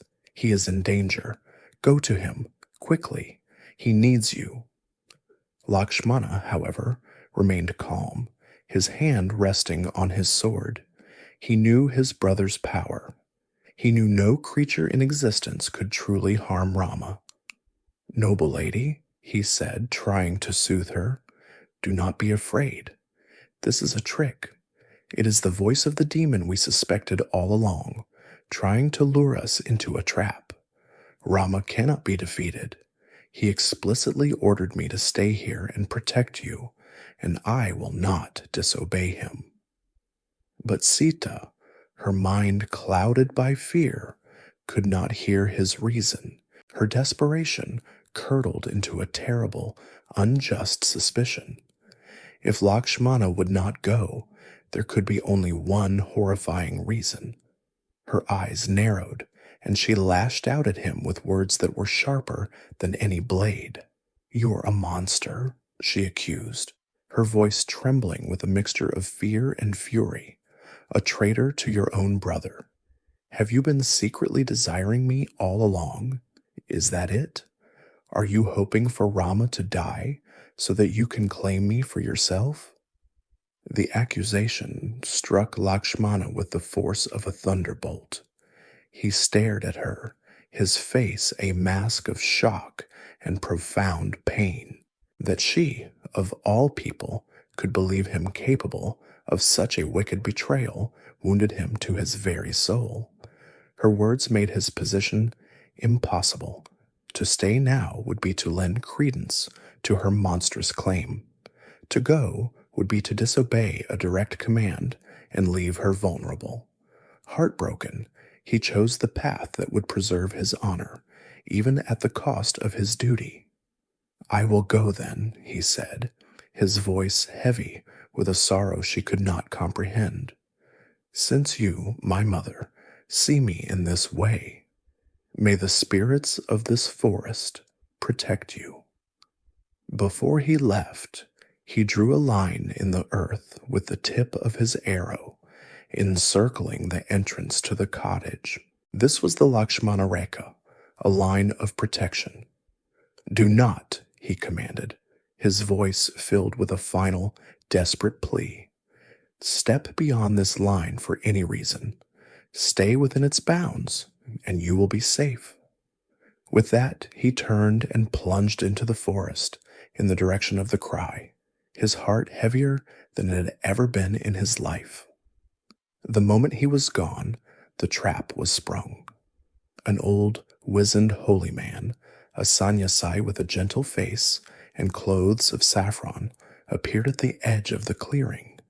It was Ravana in disguise. He stood just outside the protective line, leaning on his staff, and called out in a frail voice, "Is there anyone in this hermitage who will offer alms to a weary traveler?" Sita, bound by the sacred duty of hospitality, felt a pang of conflict. She could not turn away a holy man. She brought fruit and water, but remained inside the Lakshmana Rekha. "Here you are, revered one," she said. But Ravana shook his head. "I cannot accept alms offered from behind a barrier," he said, his voice a perfect blend of piety and gentle rebuke. "It is an insult. A true hostess must step forward to give her offering with an open heart." He preyed on her deep-seated sense of religious duty, making her feel that to refuse was a great sin. Torn between Lakshmana's warning and her programming as a righteous princess, Sita made her fatal choice. She took a deep breath and stepped across the line. The instant her foot touched the unprotected earth, the world changed. The gentle holy man vanished, and in his place stood the demon king in all his terrible glory. 10 heads, crowned and sneering, 20 powerful arms reaching for her. Before Sita could even scream, he seized her, his grip like iron. He dragged her to his waiting aerial chariot, the Pushpaka Vimana, a wondrous flying machine that moved at the speed of thought. As the chariot shot up into the sky, flying south towards his island kingdom of Lanka, Sita's cries of terror and despair streamed behind her like a banner of grief. This journey south is one of the most famous in the epic, and while Lanka is almost universally identified today as the nation of Sri Lanka, it's a point of fascination for some scholars. Based on certain textual clues, descriptions of flora, fauna, and travel times, a few have proposed alternative theories, suggesting sites in central India or even a now sunken landmass. This academic mystery only adds to the richness of the story, a reminder that this ancient epic is still a landscape for exploration. As Ravana's chariot sped through the sky, Sita's desperate cries were not entirely unheard. High on a mountain peak below, an ancient and noble creature heard her pleas. It was Jatayu, the great king of the vultures, a demigod who had been a dear friend of the late King Dasharatha. His old eyes saw the monstrous 10-headed creature carrying away the beautiful princess, and he recognized her as his friend's daughter-in-law. With a cry of righteous fury that echoed across the mountains, the ancient bird launched himself into the air. Despite his age, he flew with incredible speed, a feathered missile of courage aimed directly at the Demon King's chariot, determined to stop the abduction or die trying. The sky itself became a battlefield. Jatayu, the ancient king of vultures, slammed into Ravana's aerial chariot with the force of a falling mountain. His talons, hard as diamonds, tore at the demonic mules that pulled the craft, while his powerful beak ripped chunks from the chariot's golden frame. He was not just a bird. He was a demigod, a living embodiment of an older, chivalrous age, and his fury was that of righteousness itself. "Stop, you despicable coward!" His voice, like a screeching wind, boomed across the sky. "I am Jatayu, a friend of the great King Dasharatha, whose daughter-in-law you now defile with your touch. Release her, or I will tear your 20 arms from their sockets and send you to the god of death." Ravana, stunned by the ferocity of the attack, was thrown into a rage. He fired a volley of magical arrows, but the great vulture contemptuously shattered them with his powerful wings. For a glorious hour, the old warrior dominated the fight. He destroyed Ravana's bow, killed his demonic mules, and sent the magnificent Pushpaka Vimana crashing down into the forest below. For a moment, it seemed as if the impossible might happen, but Ravana, now standing on the ground and still clutching a terrified Sita, was far from defeated. He drew his colossal divine sword, Chandrahasa, and faced the circling vulture. Jatayu, fearless, dove again and again, tearing at Ravana's flesh with his beak and talons. But the Demon King was simply too powerful. With a cruel, contemptuous precision, Ravana swung his massive blade. He did not grant the noble bird a clean death. Instead, he systematically sheared off Jatayu's great wings, then severed his legs. With a final agonizing cry, the great vulture, broken and bleeding, fell from the sky and crashed onto the forest floor, a crumpled heap of feathers and shattered valor.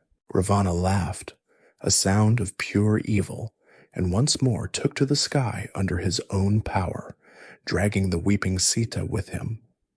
As she was carried south, her last hope now extinguished, a flash of inspiration cut through her despair. Looking down, she saw 5 great monkey-like figures sitting on a mountain peak.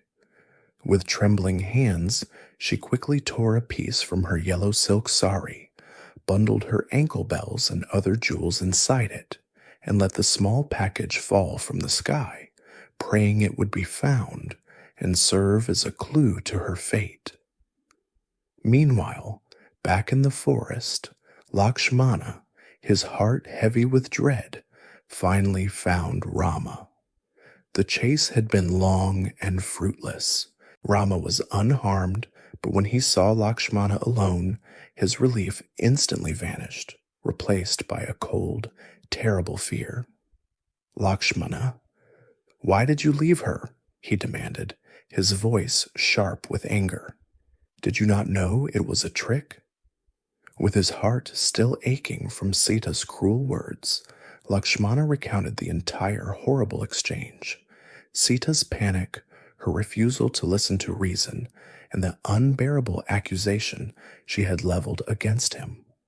As Rama listened, his anger melted away, replaced by the dawning horror of what must have happened in their absence. They raced back to Panchavati.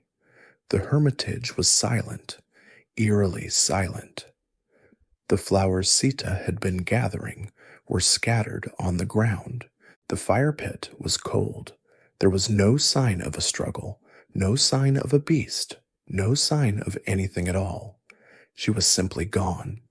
In this moment, the divine composure that had defined Rama for his entire life completely shattered.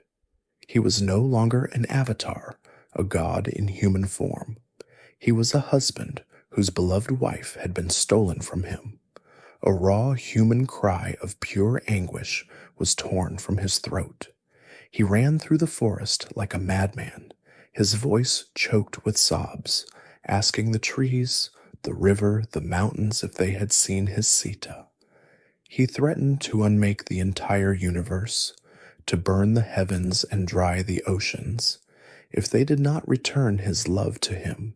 It was Lakshmana who, despite his own grief, remained steady.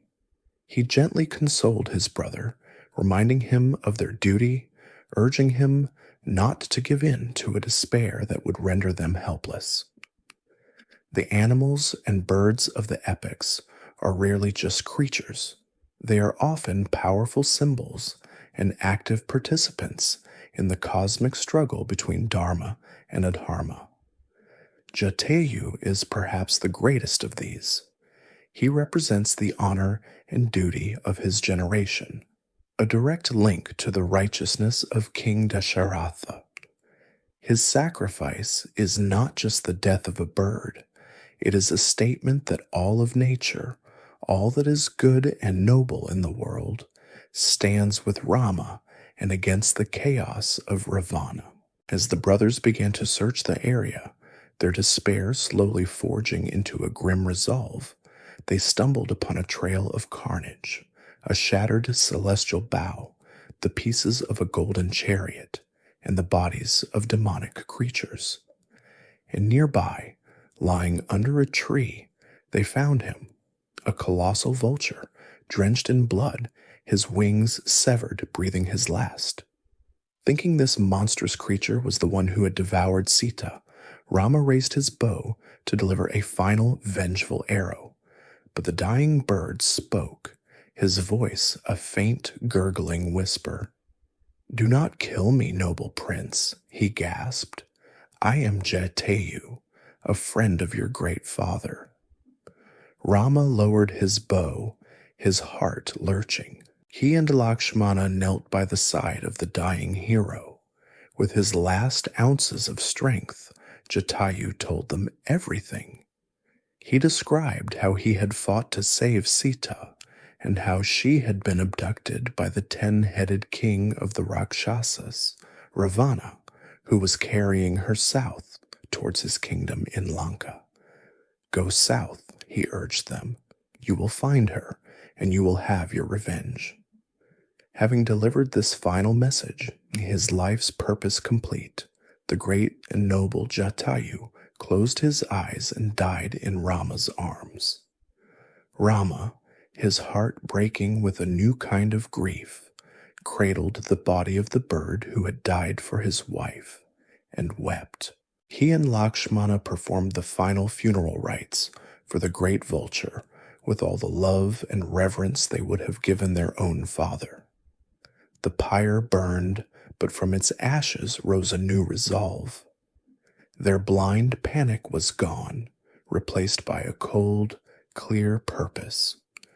They now knew the name of their enemy, and they knew which way they had to go. With their hearts now forged into a grim and singular purpose, Rama and Lakshmana journeyed south. They pushed deeper into the untamed wilderness, a land that grew wilder and more dangerous with every league. As they navigated a particularly dark and overgrown part of the forest, they were suddenly seized by a pair of impossibly long arms. They had stumbled into the clutches of a creature of nightmare, a massive, grotesque demon named Kabanda. He was a lump of flesh with no head or neck, just a single giant yellow eye in the middle of his torso and a gaping mouth in his stomach. His two long arms were his weapons, snatching up any creature that passed by and dropping them into his cavernous mouth. Trapped in the demon's unbreakable grip, the brothers did not panic. Acting in perfect concert, each drew his sword, and with a single powerful stroke, they severed the two great arms at the shoulder. The demon let out a roar of agony and collapsed, his reign of terror over. As Kabanda lay dying, a strange light began to emanate from his monstrous form. He revealed that he was actually a celestial being who had been cursed to this hideous shape. By severing his arms, the brothers had broken the curse and freed his spirit. In a final act of gratitude before his soul ascended to the heavens, he gave them a crucial piece of advice. "Head southwest, noble princes," his voice echoed, no longer monstrous but ethereal. "Seek out the Rishamukha mountain near the shores of the beautiful Pampa Lake. There you will find a great Vanara named Sugriva. He is a prince, exiled by his powerful brother Vali. Forge an alliance with him. He is honorable, and his people are mighty. He will be your greatest ally in your search for Sita." This was the first real lead they had, a concrete direction in a world that had become a trackless wilderness of grief. Following the demon's advice, the brothers eventually arrived at the stunningly beautiful Pampa Lake, its waters filled with lotus blossoms and its shores teeming with gentle wildlife. Beyond it rose the Rishamukha mountain. On the peak of that very mountain, the Vanara prince Sugriva was hiding out with his few loyal ministers.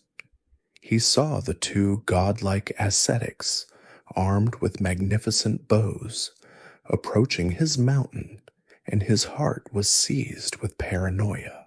His life was one of constant fear, hiding from his brother Vali, the tyrannical king of the Vanara kingdom of Kishkinda, who had stolen his wife and sworn to kill him. Sugriva feared these two strangers were assassins sent by Vali. He turned to his wisest and most powerful advisor. "Hanuman," he said, his voice trembling, "go and find out who they are. Use your powers of disguise. But be cautious. Here we meet one of the epic's most beloved figures. Hanuman, the son of the wind god Vayu, was a being of immense power, supreme intelligence, and unwavering devotion. The Vanaras he belonged to are a fascinating part of the story. While depicted as monkey-like, with tails and simian features, many scholars interpret them not as literal animals, but as a poetic representation of a powerful, forest-dwelling human tribe from southern India, perhaps one with a monkey totem. This reading transforms the story from a simple fantasy into a more complex narrative of political alliance building between the northern Aryan civilization of Rama and the indigenous peoples of the south. Hanuman, disguising himself as a humble Brahmin priest, descended the mountain and approached the two brothers. He was immediately struck by their noble bearing and the divine aura that surrounded them. He addressed them in flawless, elegant Sanskrit, his words humble and his grammar perfect. "O noble ascetics, you who look like gods among men," he said, bowing low, "who are you, and what brings you to this remote place?" Rama was deeply impressed. He turned to Lakshmana and whispered, "Only a profound scholar of the sacred Vedas could speak with such purity and grace. This is no ordinary man." Lakshmana then recounted their entire story to the disguised Hanuman, their exile, the abduction of Sita by a Rakshasa, and their desperate search, now guided by the dying words of a demon. The moment Hanuman heard their tale, and especially the name of Rama, his heart swelled with a powerful emotion. He knew at once that he was in the presence of his destined master. He fell to his knees, his Brahmin disguise melting away to reveal his true, powerful Vanara form. "My lord," he said, his voice thick with devotion, "my master Sugriva is also an exile who has lost his wife to a tyrant. Your sorrows are the same. An alliance between you is destined." Filled with a newfound purpose, Hanuman placed both brothers upon his shoulders, and with a single mighty leap, he sprang from the base of the mountain to the summit where Sugriva was waiting. He introduced the brothers to the nervous Vanara prince, and as they shared their stories, a powerful bond of empathy formed between the two exiled royals. To formalize their friendship, they swore an oath of alliance before a sacred fire. Rama promised to help Sugriva defeat the invincible Vali and reclaim his wife and his kingdom. In return, Sugriva swore to commit his entire Vanara nation to the search for Sita. As a first token of this new alliance, Sugriva brought out a small bundle of silk. "My men found this," he said quietly. "It fell from the sky some time ago." As he unrolled the cloth, Sita's jewelry, including her familiar ankle bells, spilled out. Rama recognized them at once, and a fresh wave of grief washed over him. But this time, the grief was mixed with something else, something he had not felt since Sita was taken, a flicker of hope. He was no longer alone. He now had allies, and the first clue to his beloved's fate lay shining in his hands. With the pact of friendship sealed by fire and fate, Rama turned to Sugriva, his eyes filled with a new, determined light. "Tell me, friend," he said, "tell me the full story of your brother. I must understand the nature of the enemy I have sworn to defeat." Sugriva, his heart unburdening itself for the first time in years, recounted the tragic tale. He and his elder brother Vali were once inseparable, the pride of the Vanara kingdom of Kishkinda. Vali was a warrior of almost unimaginable power, blessed by the gods with a boon that gave him half the strength of any opponent he faced in battle. Their trouble began when a great demon named Mayavi challenged Vali to a fight. Vali pursued the demon into a deep, dark cave, instructing Sugriva to wait at the entrance. A full year passed. Finally, Sugriva saw a river of blood gush from the cave, and he heard the triumphant roars of the demon, but not his brothers. Believing Vali had fallen, and fearing the demon would emerge to destroy their kingdom, he did as he had been told. He rolled a massive boulder over the mouth of the cave, sealing it shut. Heartbroken, he returned to Kishkinda. The Vanara ministers, seeing the throne empty, compelled a reluctant Sugriva to become their new king. But Vali was not dead. He had slain the demon, and after many months, he managed to escape the cave. When he returned and saw Sugriva wearing the crown, his mind, poisoned by exhaustion and suspicion, leaped to the worst possible conclusion. He believed his brother had betrayed him, intentionally trapping him to steal his kingdom. Consumed by a blind rage, he refused to listen to any explanation. He beat Sugriva nearly to death, exiled him from the kingdom, and committed the most grievous sin. He took Sugriva's own beloved wife, Ruma, for himself.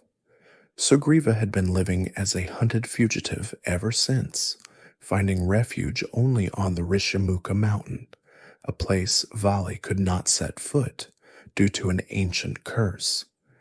After hearing the story, Rama's resolve was hardened, but Sugriva, despite his faith in his new friend, harbored a deep-seated terror of his brother's might. To reassure him, Rama performed a demonstration of his power. He first saw the colossal sun-bleached skeleton of a demon that Vali had once slain. With a casual flick of his big toe, Rama sent the massive skeleton flying for 10 leagues. Sugriva was impressed, but still not entirely convinced. "My brother," he said, threw the full, fleshy corpse even farther. Without a word, Rama drew his bow. He nocked an arrow and let it fly. The single shaft shot forward with a terrifying hiss. It pierced clean through 7 massive sala trees that stood in a line, one after another, then flew onward to split a distant mountain, and finally, its task complete, it reversed its course and returned, glowing to its master's quiver.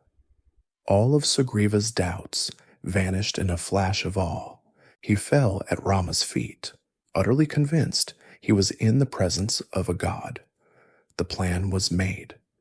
Sugriva would go to the gates of Kishkinda and issue a formal challenge. During the ensuing duel, Rama would hide himself and strike Vali down with an arrow. Sugriva, his courage bolstered, did as he was told. His roar of challenge brought an enraged Vali storming from the palace gates. The two brothers crashed into each other like 2 colliding planets. It was a battle of terrifying primal fury. But Rama, concealed in the trees, hesitated.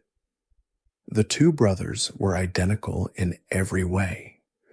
In the blur of combat, he could not tell them apart and was terrified of hitting his friend by mistake.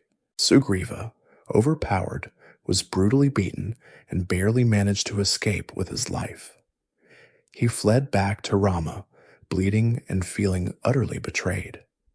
Rama explained his predicament, and Lakshmana, ever practical, found a solution.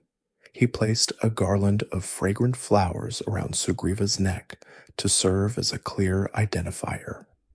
After his wounds were healed, Sugriva returned and roared his challenge once more. Vali's wise wife, Tara, had terrible premonitions and begged him not to go, but Vali's pride was a fire that could not be quenched. The second duel began, this time as the 2 brothers fought, just as Vali gained the upper hand and was about to deliver a final and killing blow. He felt a sudden, searing pain in his chest. An arrow, appearing from nowhere, had pierced his heart. He collapsed, mortally wounded. He looked around and saw Rama stepping out from behind a tree. In this moment, we come to one of the most debated and difficult passages in the entire epic. The act of shooting an enemy from a hidden position while he is engaged with another is a profound violation of the warrior's code of honor. This is the central moral question that gives the story its incredible depth. Vali, with his dying breaths, confronted his killer. "Rama," he gasped, "you are known as the very soul of Dharma. I have done you no personal wrong. What honor did you find in this act, to shoot me down from hiding like a common hunter stalking his prey?" Rama's reply is the heart of the controversy. He explained that his actions were not those of a warrior in a duel, but of a king enforcing justice. "You committed a heinous sin, Vali," Rama said, his voice quiet but firm. "You stole your brother's wife, who should be honored as a daughter. For such a crime against Dharma, You have forfeited your right to a chivalrous death. My duty as a protector of righteousness compelled me to punish you by any means necessary. Hearing this and facing his own mortality, Vali finally understood the gravity of his sin. He accepted his fate, and in his final moments, he reconciled with his brother, entrusting his son, Angada, and his wife Tara into Sugriva's care. Then, the mightiest of the Vanaras, the warrior who had once defeated Ravana himself, closed his eyes and died. Sugriva was now the undisputed king of Kishkinda, but his victory was shrouded in the sorrow of his brother's tragic, complicated death. In the aftermath of Vali's death, a somber mood hung over the Vanara capital of Kishkinda. Sugriva, reunited with his wife Ruma and reinstated as king, took his throne not with triumph, but with the heavy heart of a brother in mourning. After performing the solemn funeral rites, he began the arduous task of restoring order to a kingdom long ruled by fear. Rama and Lakshmana, seeing that their friend needed time to consolidate his rule and that the season was changing, understood that the search for Sita could not begin immediately. The 4 months of the monsoon were upon them, a time when torrential rains would turn the world into a sea of mud, making travel impossible. The brothers agreed to wait out the rains on the nearby Prasravana mountain in a large, quiet cave. For Rama, this period of waiting was a unique and terrible form of torture. The monsoon season, with its dark, rolling clouds and the constant drumming of rain, is a time celebrated in Indian poetry as a season for lovers, a time of intimacy and longing. But for Rama, every clap of thunder, every flash of lightning, every cool, fragrant breeze only sharpened the pain of his separation from Sita. He would look out from his cave at the lush, rain-drenched worlds, and his heart would ache with a despair so profound it was a physical pain. Lakshmana watched over his brother, his own heart heavy, trying in vain to offer words of comfort as Rama slowly withered in his grief. When the 4 months had passed, the rain ceased, the skies cleared, and the rivers receded. It was now the season for military campaigns.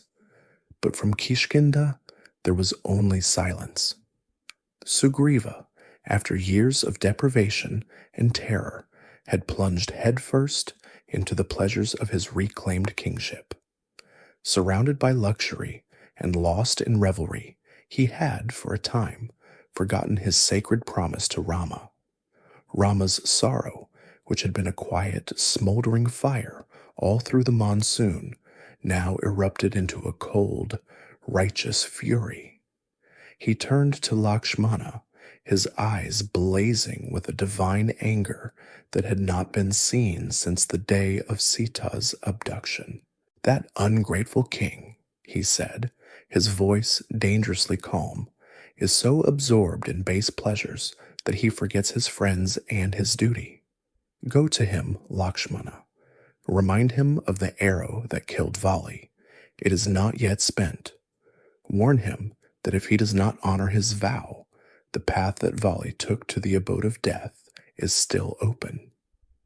Lakshmana, who had been simmering with his own anger at the delay, needed no further encouragement. He stormed into Kishkinda like a tempest, his fury so palpable that the Vanara guards scattered before him. He was stopped at the entrance to the inner palace by Tara, Vali's wise and diplomatic widow. Seeing the prince's rage, she spoke to him with gentle respect, assuring him that Sugriva had not forgotten his promise and that the armies were, at that very moment, being summoned. Her calm wisdom soothed the worst of Lakshmana's anger. Inside, Hanuman also confronted his king, shaking Sugriva from his drunken stupor and reminding him of the terrible danger of breaking a vow made to a man like Rama. Deeply ashamed and terrified, Sugriva rushed to Rama's cave and fell at his feet, begging for forgiveness. Seeing his genuine remorse, Rama's anger subsided and the alliance was restored. Now, fully committed, Sugriva unleashed the true might of the Vanara nation. He sent out a decree to every corner of the world, and a flood of warriors began to pour into Kishkinda. Millions of Vanaras, brown, golden, and black, as large as mountains and as small as cats, arrived led by their great chieftains. Sugriva then organized this colossal force for the search. He created 4 great armies, one for each of the cardinal directions. As he gave his commands, he laid out a breathtakingly detailed map of the world as he knew it. This part of the epic is a fascinating, almost encyclopedic window into the geographical worldview of ancient India. Sugriva described the kingdoms, rivers, and mountains that each party would cross, blending real, identifiable places with fantastical, mythological lands at the edges of the earth. It is a stunning display of the scope of their world, both known and imagined. The first 3 armies were sent north, east, and west, with a month to either find Sita or return. But the 4th and greatest army, composed of the most powerful Vanara heroes, was sent south in the direction Jatayu had indicated. This southern party was commanded by Vali's brilliant son, the crown prince Angada. At his side were the wisest of the Vanaras, including the ancient and formidable bear king, Jambavan, and among them, of course, was Hanuman. Before they departed, Rama called Hanuman to him. He knew, with a divine certainty, that if anyone could succeed in this impossible task, it would be this humble and mighty son of the wind. Rama took his own signet ring, engraved with his name, and pressed it into Hanuman's hand. "If you should find her," Rama said, his voice thick with emotion, "show her this. She will see it and know that you have come from me. She will trust you." With this token, Rama was not only giving Hanuman a proof of identity, he was entrusting him with all his hope. The great search had begun. The armies marched out from Kishkinda, a living tide of purpose, spreading out to the 4 corners of the world, all searching for one lost princess. The southern search party, the greatest of the Vanara heroes, had reached the end of the world. For a full month, they had scoured every forest, cave, and mountain pass in the southern lands, but had found no trace of Sita. Now they stood, exhausted and demoralized, on the shores of the vast, churning Indian Ocean. The deadline set by Sugriva had passed. Before them lay an impassable expanse of water. Behind them, the certainty of a king's punishment for their failure. Angada, their young commander, sank to the ground in despair. "We have failed," he said, his voice hollow. "It is better to fast here and die on this shore than to return to Kishkinda and be executed in disgrace." The other great warriors could only nod in grim agreement, a profound hopelessness settling over them. As they sat lamenting their fate, a voice, ancient and rasping, echoed from a nearby mountain cave. From the shadows emerged a creature of immense size, a colossal, featherless vulture. So old his skin was like wrinkled leather. This was Sampati, the elder brother of the noble Jatayu. Seeing the feast of despairing Vanaras before him, he prepared to eat. But just as he was about to strike, he overheard them speaking his brother's name. His hunger was instantly forgotten, replaced by a sharp, ancient grief. "Jatayu," he rasped, "what do you know of my brother?" The Vanaras told him the entire story of Jatayu's heroic battle and noble sacrifice. Sampati wept for the brother he had not seen in centuries. In his gratitude, he decided to help them. His wings had been seared away long ago when he flew too close to the sun, but his eyes, blessed with divine power, could see farther than any creature on earth. He strained his incredible vision, gazing south across the 100-league ocean. "I see it," he croaked, his voice filled with a new excitement. 100 leagues from here, on a beautiful island, is the fortress city of Lanka, built by the celestial architect himself. And in that city, in a garden of Ashoka trees, I can see a woman weeping, surrounded by daemonesses. It must be Sita. The Vanaras erupted in a joyous roar. Their despair was washed away in a flood of hope. They knew where Sita was, but their joy was short-lived, replaced by a new, seemingly insurmountable problem. She was 100 leagues away, across an ocean none of them could cross. The wise old bear king, Jambavan, gathered the chieftains on the shore. "Who among you," he asked, "has the strength to leap across this sea?" One by one, they spoke of their power. One could jump 10 leagues, another 20. The mighty Angada declared he could jump the 100 leagues to Lanka, but admitted he would not have the strength left for a return journey. It was not enough. Once again, it seemed their quest had hit a dead end. Throughout this entire discussion, one warrior had remained silent, sitting apart from the others, quiet and unassuming. It was Hanuman. Jambavan approached him, a knowing look in his ancient eyes. He understood what the others did not. Hanuman's quietness was not due to a lack of power, but a lack of memory. He was the son of the wind god, a being of divine origin, but he was living under an old curse. As a child, his mischief and immense power led him to harass some sages, who cursed him to forget the true extent of his own strength until someone reminded him of it. The heroes of these epics are often such complex beings, a blend of the divine and the mortal. Hanuman possesses godlike abilities, yet is characterized by a profoundly relatable humility, and in this case, a temporary ignorance of his own vast potential. Jambavan now became that reminder. He began to praise Hanuman, his voice a deep, resonant chant. He spoke of Hanuman's divine parentage. He recounted the legendary tales of his childhood, of how, as an infant, he had mistaken the rising sun for a ripe fruit and had leapt thousands of miles into the sky to eat it. As Jambavan's words washed over him, the ancient curse began to unravel. A change came over Hanuman.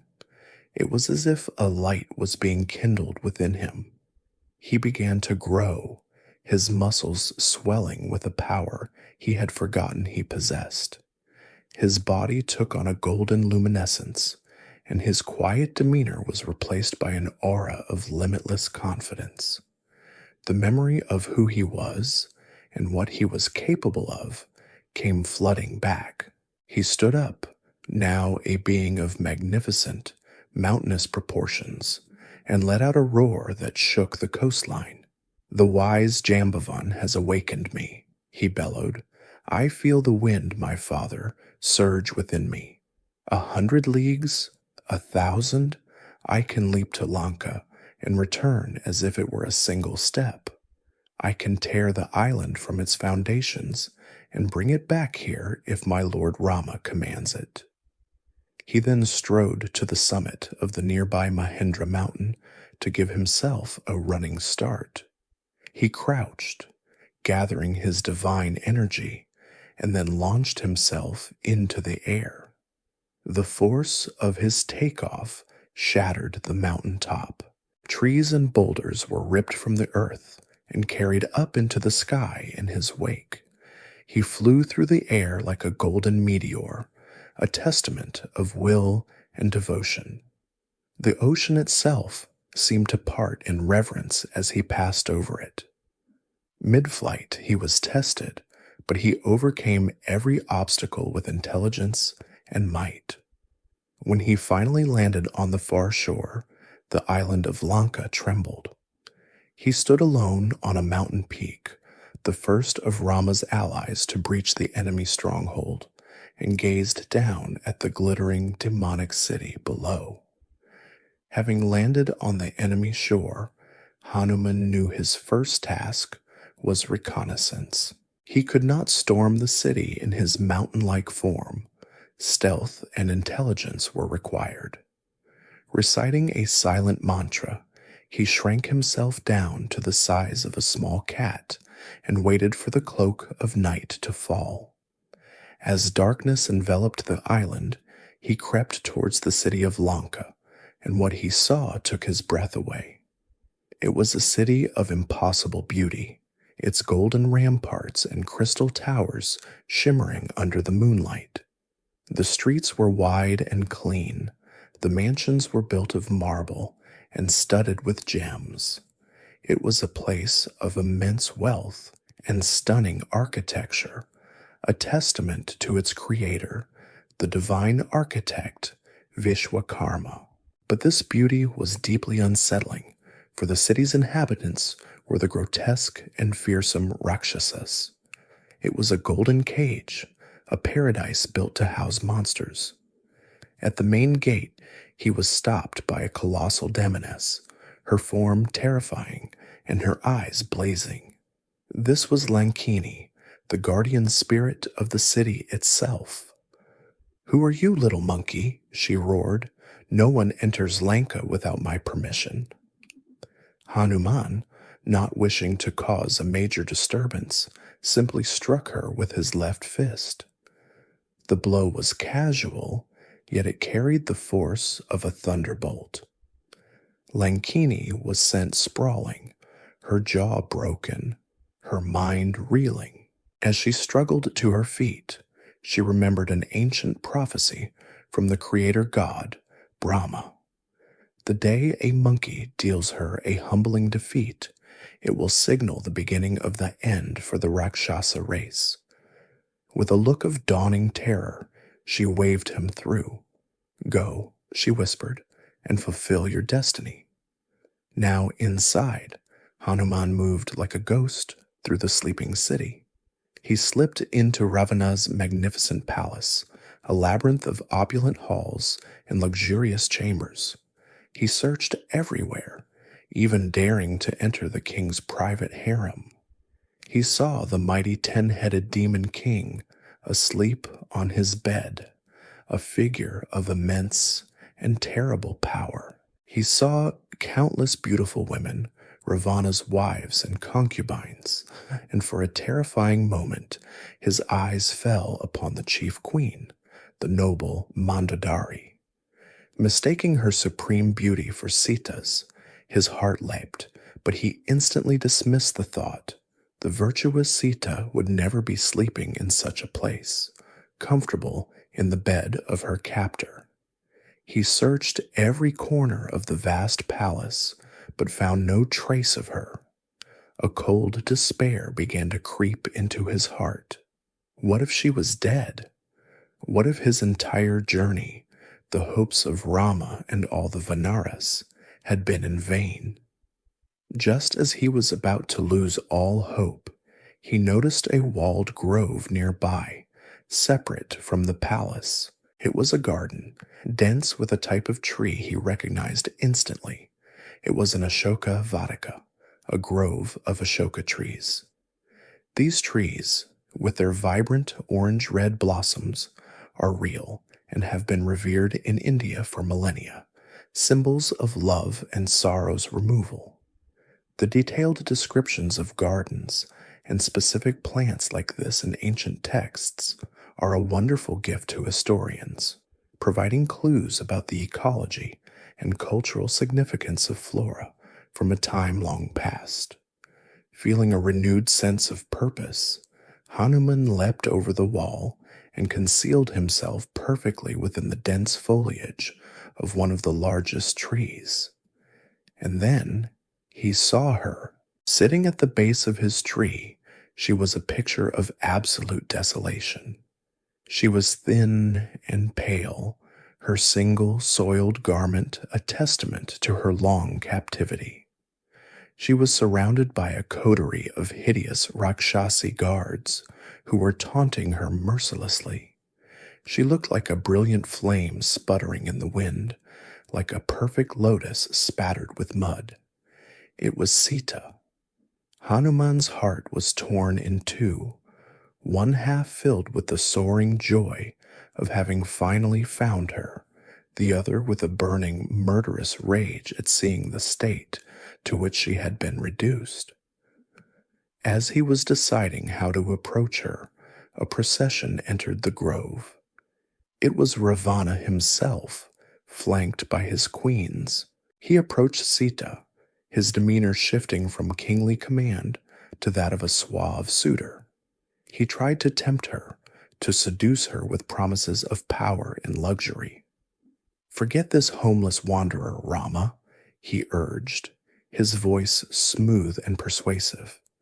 "Become my chief queen, and all the riches of this world and the next will be yours to command." Sita did not even look at him. She picked up a single blade of grass from the ground and placed it between them, a silent, contemptuous symbol of how little he meant to her. "You are not worthy to even speak his name," she said, her voice quiet, but filled with a power that made him flinch. "He will come for me, and he will be your doom. He and his brother will destroy you and this entire city of sinners." Ravana's suave mask dissolved into pure fury. He drew his sword, its blade shimmering in the moonlight, and raised it to strike her down. "Your love for this worthless mortal has made you foolish," he roared. But one of his wives rushed forward and stayed his hand, reminding him that there was no glory in killing a helpless, unarmed woman. Ravana, his rage still simmering, lowered his sword. He gave Sita a final, terrible ultimatum. "You have 1 month," he hissed. 1 month to come to your senses and accept me. If you do not, my cooks will prepare you for my morning meal." He stormed out of the grove, ordering the guards to redouble their efforts to break her will through threats and persuasion. The Rakshasis swarmed around her again, but one among them, an old and wise demoness named Trijata, silenced them. She told them of a terrifying prophetic dream she'd had, a dream of a great monkey burning Lanka to the ground, and of Rama arriving on a celestial chariot to rescue Sita and destroy Ravana. The dream was so vivid, so filled with omens of doom, that the other guards fell silent, their cruelty replaced by a dawning fear. They soon left Sita to herself. Alone at last, her brief defiance crumbled, and she was once again submerged in a sea of despair. Believing herself utterly abandoned, her spirit finally broken, she began to contemplate taking her own life. High above her, hidden in the branches, Hanuman watched, his heart breaking, knowing he had to act, and act now, before she gave up all hope. High in the branches of the Ashoka tree, Hanuman watched as Sita, in the depths of her despair, prepared to end her own life. He knew he had to act, but also knew that if he simply appeared, the shock might kill her, or she might mistake him for another shape-shifting demon. He chose a path of gentle subtlety. Still concealed by the leaves, he began to speak in a soft, clear voice, not to her, but as if to himself. He began to tell a story, the story of a great king named Dasharatha and his noble, godlike son, Rama. He sang of Rama's virtues, his marriage to the divine Sita, their unjust exile, and the great search now underway for the beloved princess who had been stolen by a demon. Sita heard the voice as if from a dream. The story was so perfect, so true, that her hand froze. She looked around, her heart pounding with a mixture of terror and a wild, unbelievable hope. Hanuman then slowly, humbly descended from the tree, still in his tiny cat-sized form. He folded his hands and bowed low before her. Sita was still deeply suspicious. This could easily be another of Ravana's cruel tricks. "If you are truly a friend," she said, her voice trembling, "then prove it." In response, Hanuman held out his hand, and in his palm lay Rama's own signet ring. The sight of it broke the dam of her grief. She snatched it up, pressing it to her eyes, her lips, her heart, and a flood of joyous, cleansing tears washed over her. It was real. Rama was alive. He had not forgotten her. He was looking for her. All the despair that had poisoned her soul for 10 long months was replaced by the brilliant light of hope. To reassure her further, Hanuman gently expanded to his normal, powerful Vanara size, a vision of strength and devotion. He told her everything of the alliance with Sugriva and the great search, and he offered in his confidence to carry her on his back that very moment and leap across the ocean back to Rama. Sita, though overjoyed, refused his offer. Her reasoning was twofold. Firstly, her honor as a devoted wife meant she could not willingly be touched by any man but her husband. Secondly, and more importantly, it was a matter of Rama's own glory. "The honor of my great husband," she explained, "demands that he come here himself, that he defeats you, Ravana, in open battle, and that he rescues me by his own valor. To be carried away in secret would be an escape, not a victory." To prove to Rama that their meeting had truly happened, she gave Hanuman a token of her own, her chudamani, a brilliant jewel she wore in her hair. She pressed it into his hand and gave him a message for Rama, a message of love, of longing, and a desperate plea to come quickly, reminding him of Ravana's 1-month ultimatum. Hanuman had now completed his primary mission, but he decided, as a master of strategy, that he would not leave without accomplishing a few secondary objectives: to test the enemy's military strength, to demoralize them, and to deliver a clear message that their time was running out. His actions here are a masterclass in espionage, reminiscent of the strategies laid out in ancient texts on statecraft. He was not just a messenger. He was a one-man special operations force. He turned to Sita and asked for permission to destroy the beautiful grove that had been the site of her imprisonment and suffering. She granted it. Hanuman's form then swelled to the size of a small mountain. With a terrifying roar, he began his work. He uprooted the ancient priceless trees as if they were weeds. He smashed the delicate marble pavilions and ornamental pools. He turned the pristine garden of love into a wasteland of destruction. When Ravana's elite guards rushed to stop him, he annihilated them. Ravana then sent some of his greatest generals and even one of his own sons, Akshay Kumara. Hanuman killed them all with contemptuous ease. Finally, Ravana was forced to dispatch his greatest warrior, his son Indrajit. A tremendous battle ensued, but Indrajit, realizing he could not defeat Hanuman by sheer force, unleashed his ultimate weapon, the Brahmastra. This divine weapon, a gift from the creator god Brahma, was irresistible. Out of pure respect for the deity, Hanuman allowed himself to be bound by its power, knowing its effects were temporary. He was dragged in chains before Ravana's full court. The 10-headed king, his faces purple with rage, demanded to know who he was. Hanuman, unbowed, announced himself as the humble messenger of Rama and Sugriva. He delivered Rama's message: return Sita with honor or face total annihilation. Infuriated by the monkey's audacity, Ravana ordered his immediate execution. But Ravana's own younger brother, the wise and righteous Vibhishana, stood up and intervened, reminding the court that it is a grave sin and against all diplomatic law to kill a messenger. Ravana relented, but chose a different punishment. A monkey's pride is in its tail, he sneered. Set his tail on fire and parade him through the city. His guards gleefully wrapped Hanuman's long tail in cloths soaked in oil and ghee and set it ablaze. This was the exact opportunity Hanuman had been waiting for.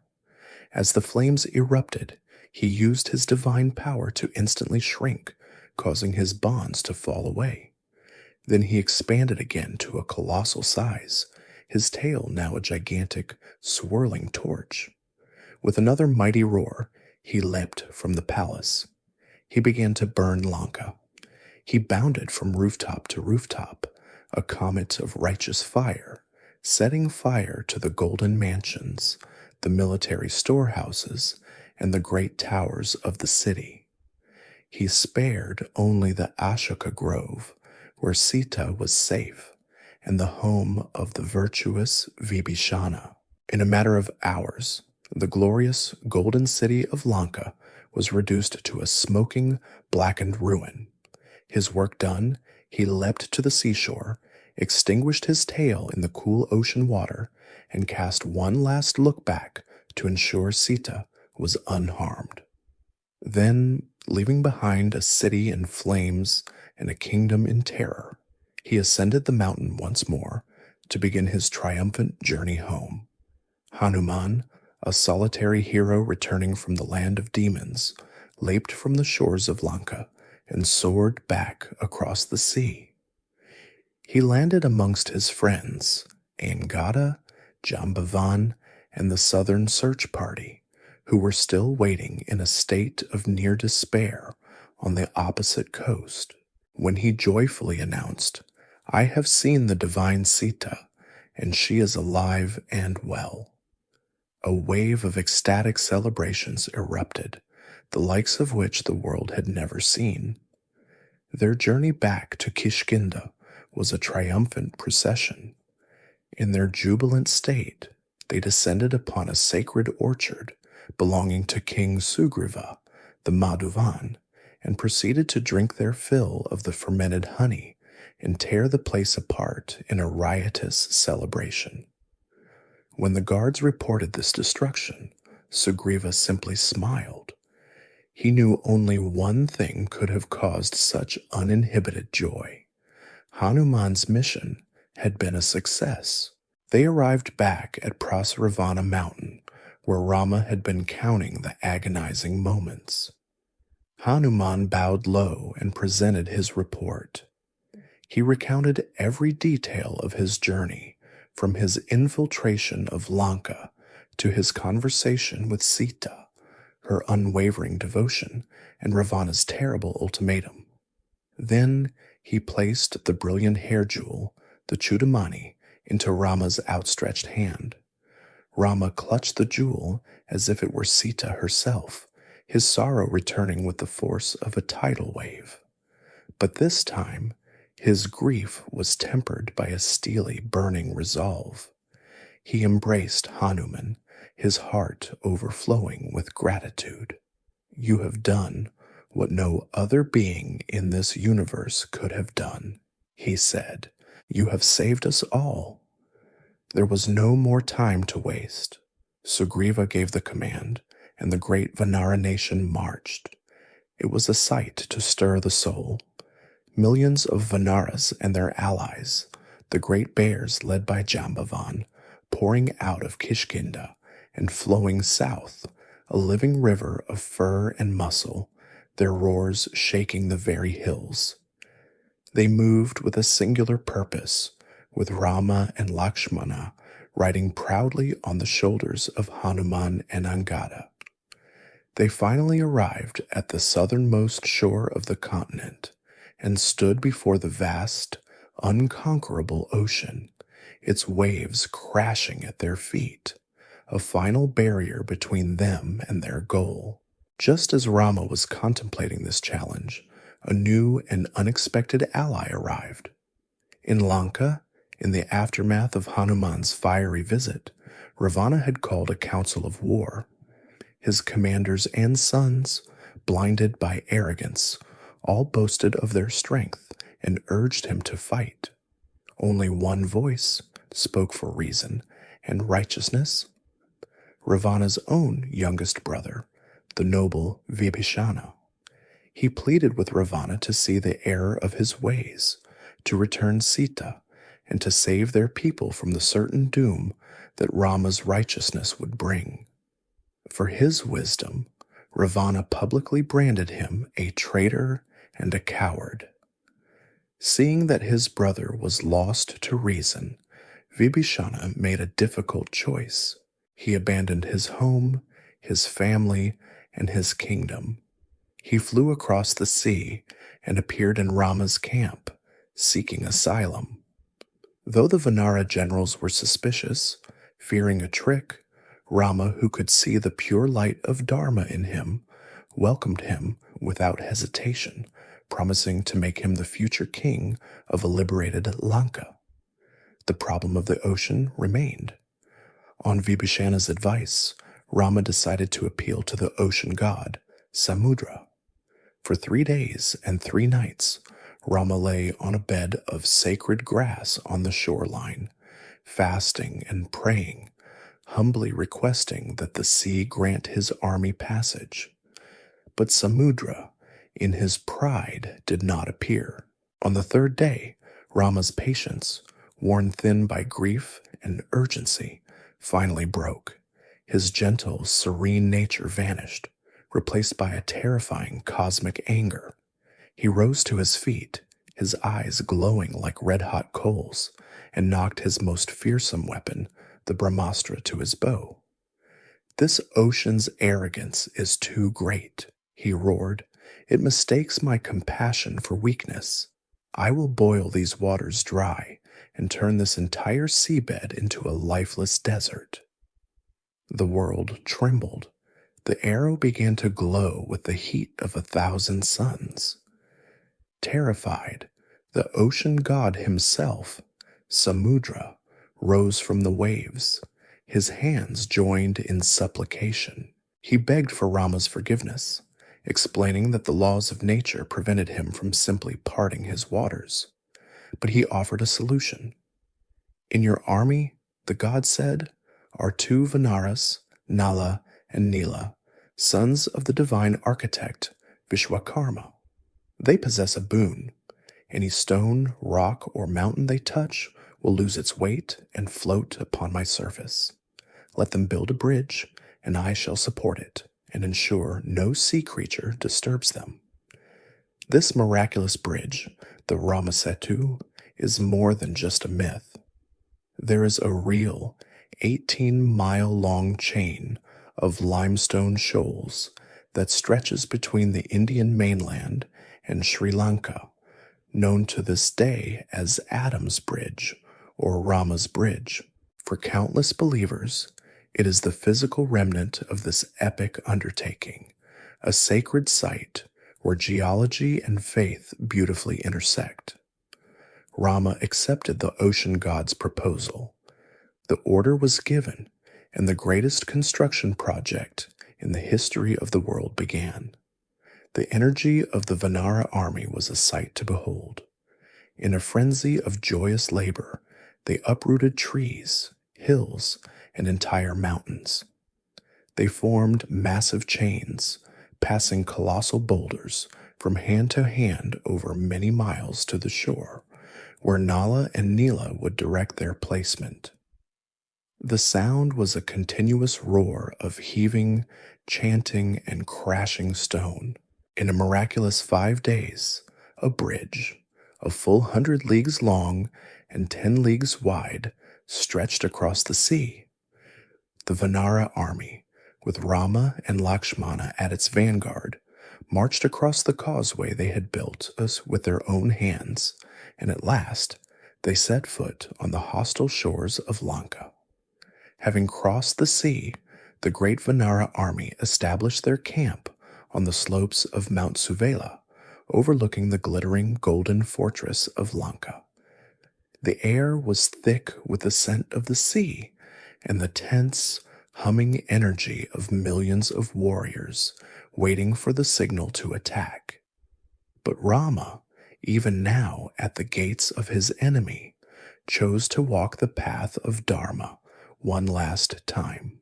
He decided to send a final, unambiguous envoy to give Ravana one last chance to avert the coming annihilation.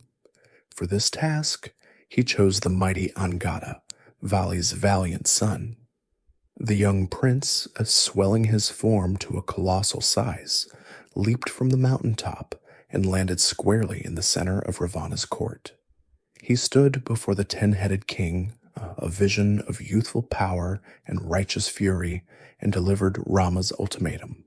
I am Angada, son of Vali, and I come as a messenger for Rama of the Kosala kingdom, he announced, his voice booming through the hall.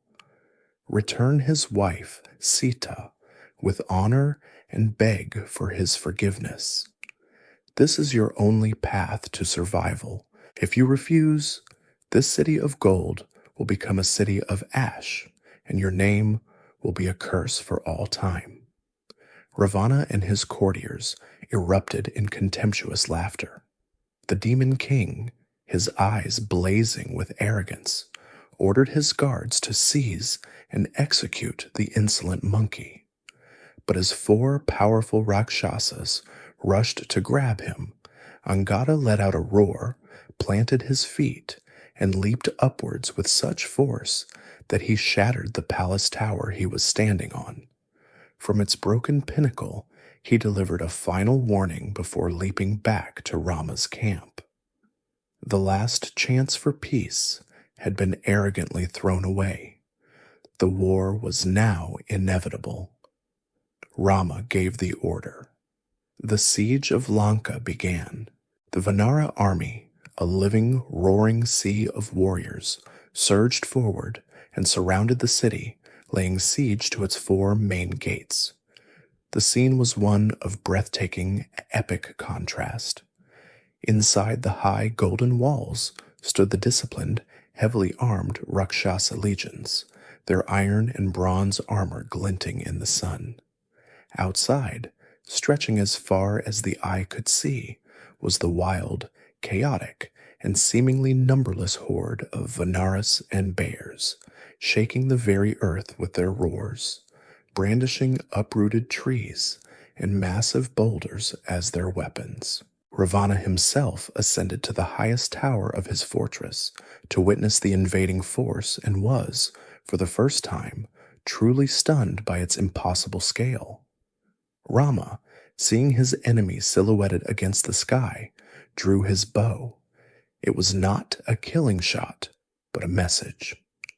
The arrow flew with the speed of thought, not striking Ravana, but shattering the magnificent crown on his central head. The demon king stood for a moment in stunned silence, a flicker of true fear touching his heart. The descriptions of the battles that follow in the epic, while filled with myth and magic, often reflect the realities of ancient warfare. The strategic importance of a siege, the use of champion warriors to fight duels that turn the tide of morale, and the detailed descriptions of various troop formations and weaponry all provide a stylized glimpse into the military thinking of the era. The war for Lanka was not just a chaotic brawl, it was a campaign. The first day of battle was a blur of ferocious, bloody combat. The Veneris, with their brute strength, crashed against the city walls, while the Rakshasas rained down a lethal storm of arrows, spears, and other projectiles. The fighting was savage and indecisive, ceasing only when the sun began to set, but night offered no respite. It was the time when the Rakshasas' powers of sorcery and illusion were at their strongest. Ravana sent his magicians to plague the Vanara army with terrifying phantoms and magical attacks, but Vibhishana, who knew all of his brother's dark arts, helped Rama and Lakshmana to counter every trick. The first true crisis of the war came with the arrival of its most formidable warrior, Indrajit, the son of Ravana. He was a master of celestial weapons and, more dangerously, had the power to make himself invisible. As the second day of fighting dawned, Indrajit took to the sky, unseen by the army below. He flew above Rama and Lakshmana themselves and unleashed his most terrifying weapon, the Nagapasha, or serpent arrows. It was not a single arrow, but a storm of them, and as they struck, they transformed into a writhing mass of venomous serpents. Before they could even react, Rama and Lakshmana were covered from head to foot, bound tightly by the hissing, biting snakes. The poison coursed through their veins, and within moments, the two divine heroes, the pillars of the entire invasion, fell to the ground unconscious and unmoving. A deathly silence fell over the battlefield, followed by a great, despairing wail from the Vanara ranks. Their leaders, their gods, were down. Sugriva, Hanuman, and Angada rushed to their side, but could do nothing. The brothers lay still, trapped in the serpent bonds, seemingly dead. In Lanka, a massive roar of celebration erupted as news of Indrajit's incredible triumph spread through the city. It seemed the war was already over. The great invasion, which had begun with such hope and a miraculous bridge, had been crushed on its very first day of major combat. All hope was lost. The fall of Rama and Lakshmana plunged the Vanara army into an abyss of despair. Their divine leaders, who they believed to be invincible, lay motionless on the battlefield, ensnared in a living net of venomous snakes. All was lost.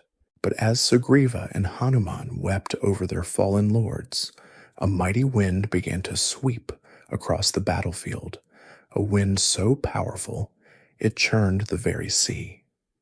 The sky lit up with a golden radiance, and from the heavens descended a being of breathtaking majesty.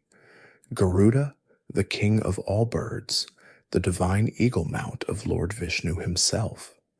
His wingspan blotted out the sky, and his body shone like the sun. As he landed, the thousands of magical serpents binding the brothers were seized by an instinctual, ancient terror. Garuda was their mortal enemy. With hisses of fear, they uncoiled themselves and slithered away into the earth. Rama and Lakshmana stirred, their wounds instantly healed, their divine strength fully restored. Before they could ask, Garuda explained, "I am your eternal servant," a profound clue to Rama's true identity. Then, as swiftly as he had arrived, the divine eagle soared back into the heavens. Hope miraculously was restored. The war resumed with a new ferocity. The next several days saw some of the most brutal fighting of the entire campaign, a bloody war of attrition that claimed heroes on both sides.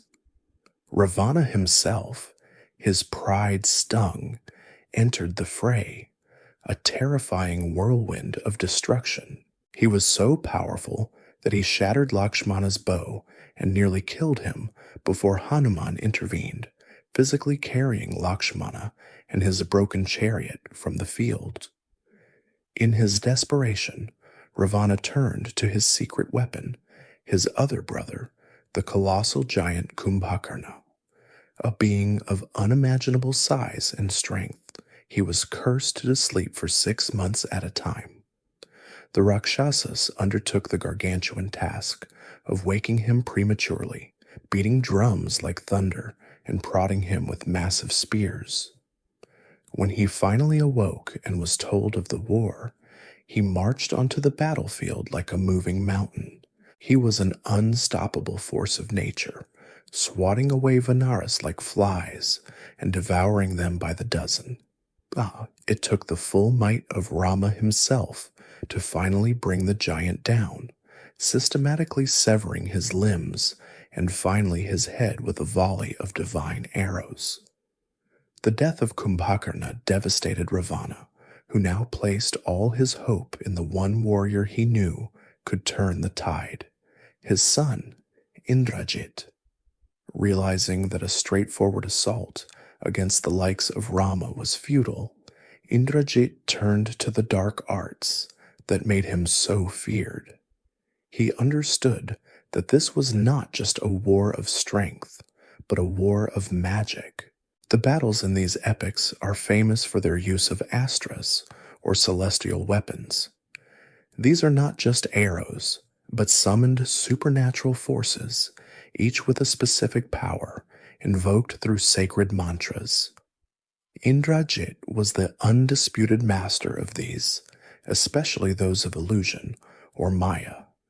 He performed a secret ritual of black magic, which granted him an invisible flying chariot.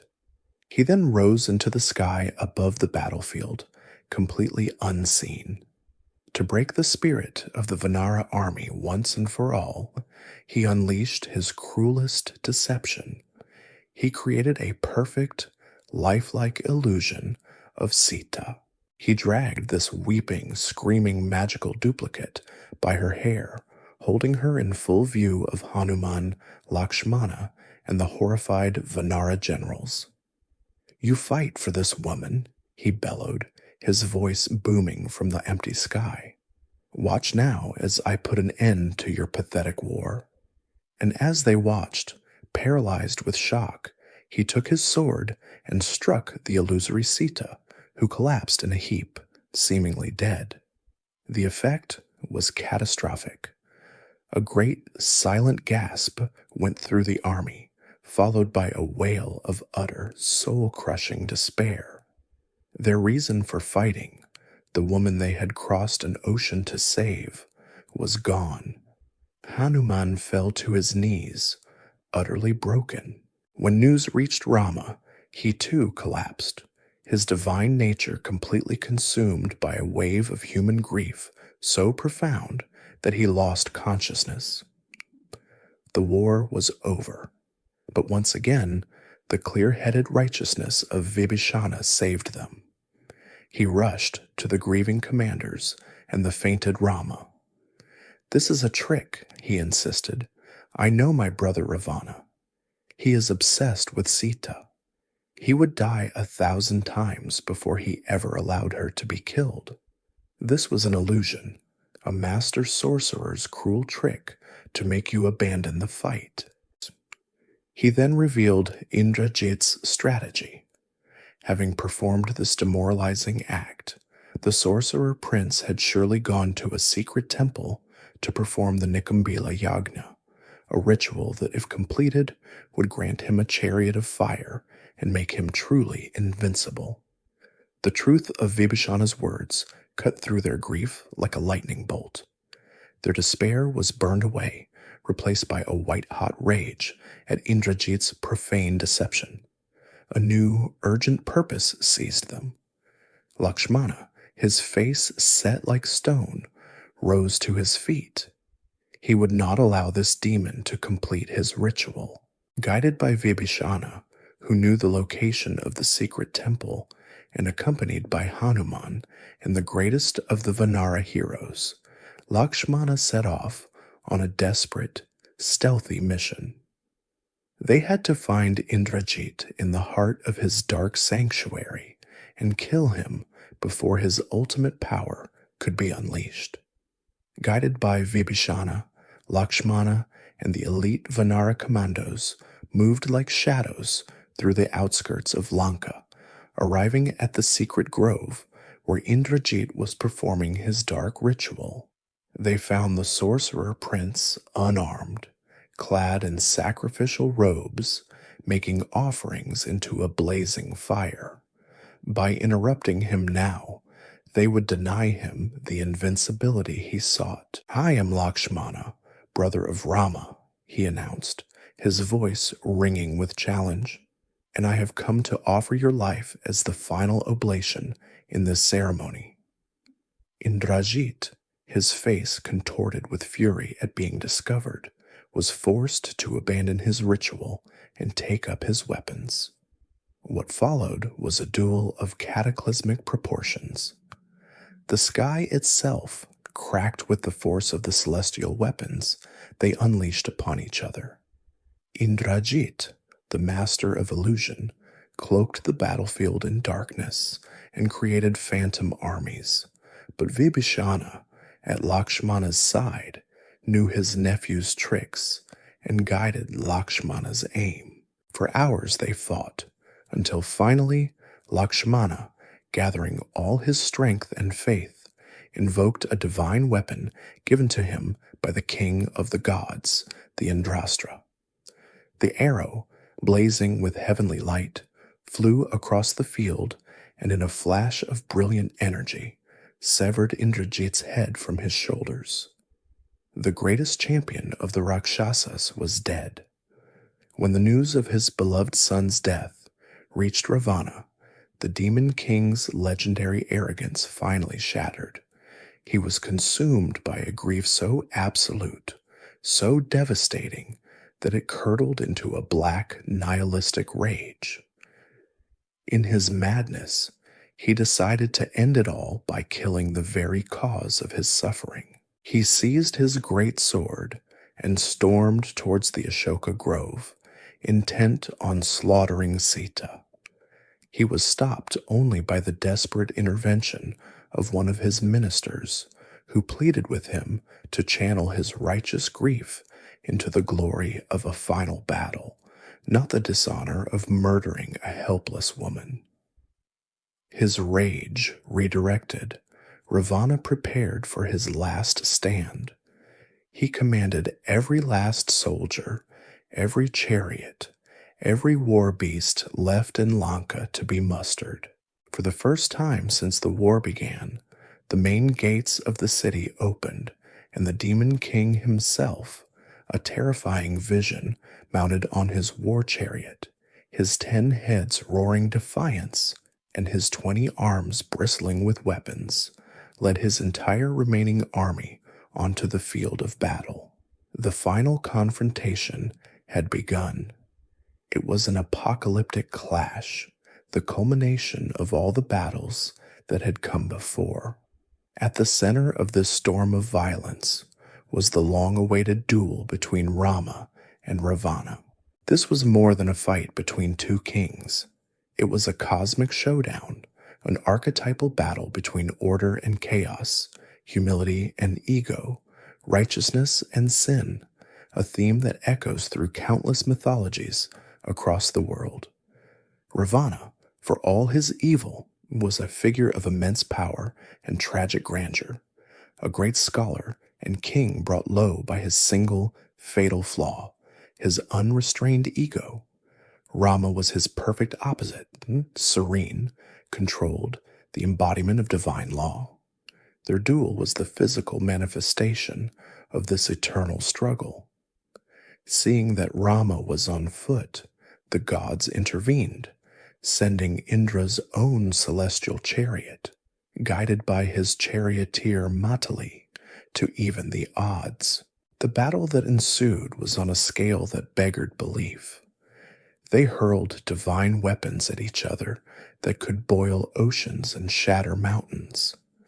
The sky was filled with their power, and the earth shook with the force of their impacts. Ravana used his dark magic, his 10 heads creating a bewildering storm of attacks, his illusions twisting the very fabric of reality. For a time, it seemed he was unstoppable. Every time Rama, with his incredible skill, would shoot off one of Ravana's heads, a new one would instantly grow back in its place, laughing with renewed vigor. As the duel raged on, Rama began to feel a hint of weariness. He had never faced an opponent with such limitless power of regeneration. Seeing his slight hesitation, the divine charioteer Matali, in some versions, it is the wise Vibhishana, spoke to him. "My lord," he said, "you must use the ultimate weapon, the one given to you by the sage Agastya. The time is now." He was speaking of the Brahmastra, the most powerful of all celestial weapons, an arrow imbued with the creative force of the universe itself. Matali revealed Ravana's final secret. The demon king possessed a store of divine nectar, the elixir of immortality, hidden within his body, and it was this nectar that allowed him to regenerate. The Brahmastra must be aimed not at his heads, but at the source of his power. Rama knew the moment had come. He took the divine arrow, its shaft humming with cosmic energy. He recited the sacred mantras, his voice calm and clear amidst the storm of battle, dedicating the arrow's flight to the restoration of Dharma. He drew his great bow, Kodanda, back to his ear and released. The Brahmastra flew, a blazing streak of pure energy that seemed to consume the very light around it. It struck Ravana squarely in the chest, pierced his heart, and instantly evaporated the sacred nectar that had made him unkillable. The arrow then exited his back, its task complete, and returned clean to Rama's quiver. For a moment, the great demon king stood frozen in his chariot, a look of stunned disbelief on his 10 faces.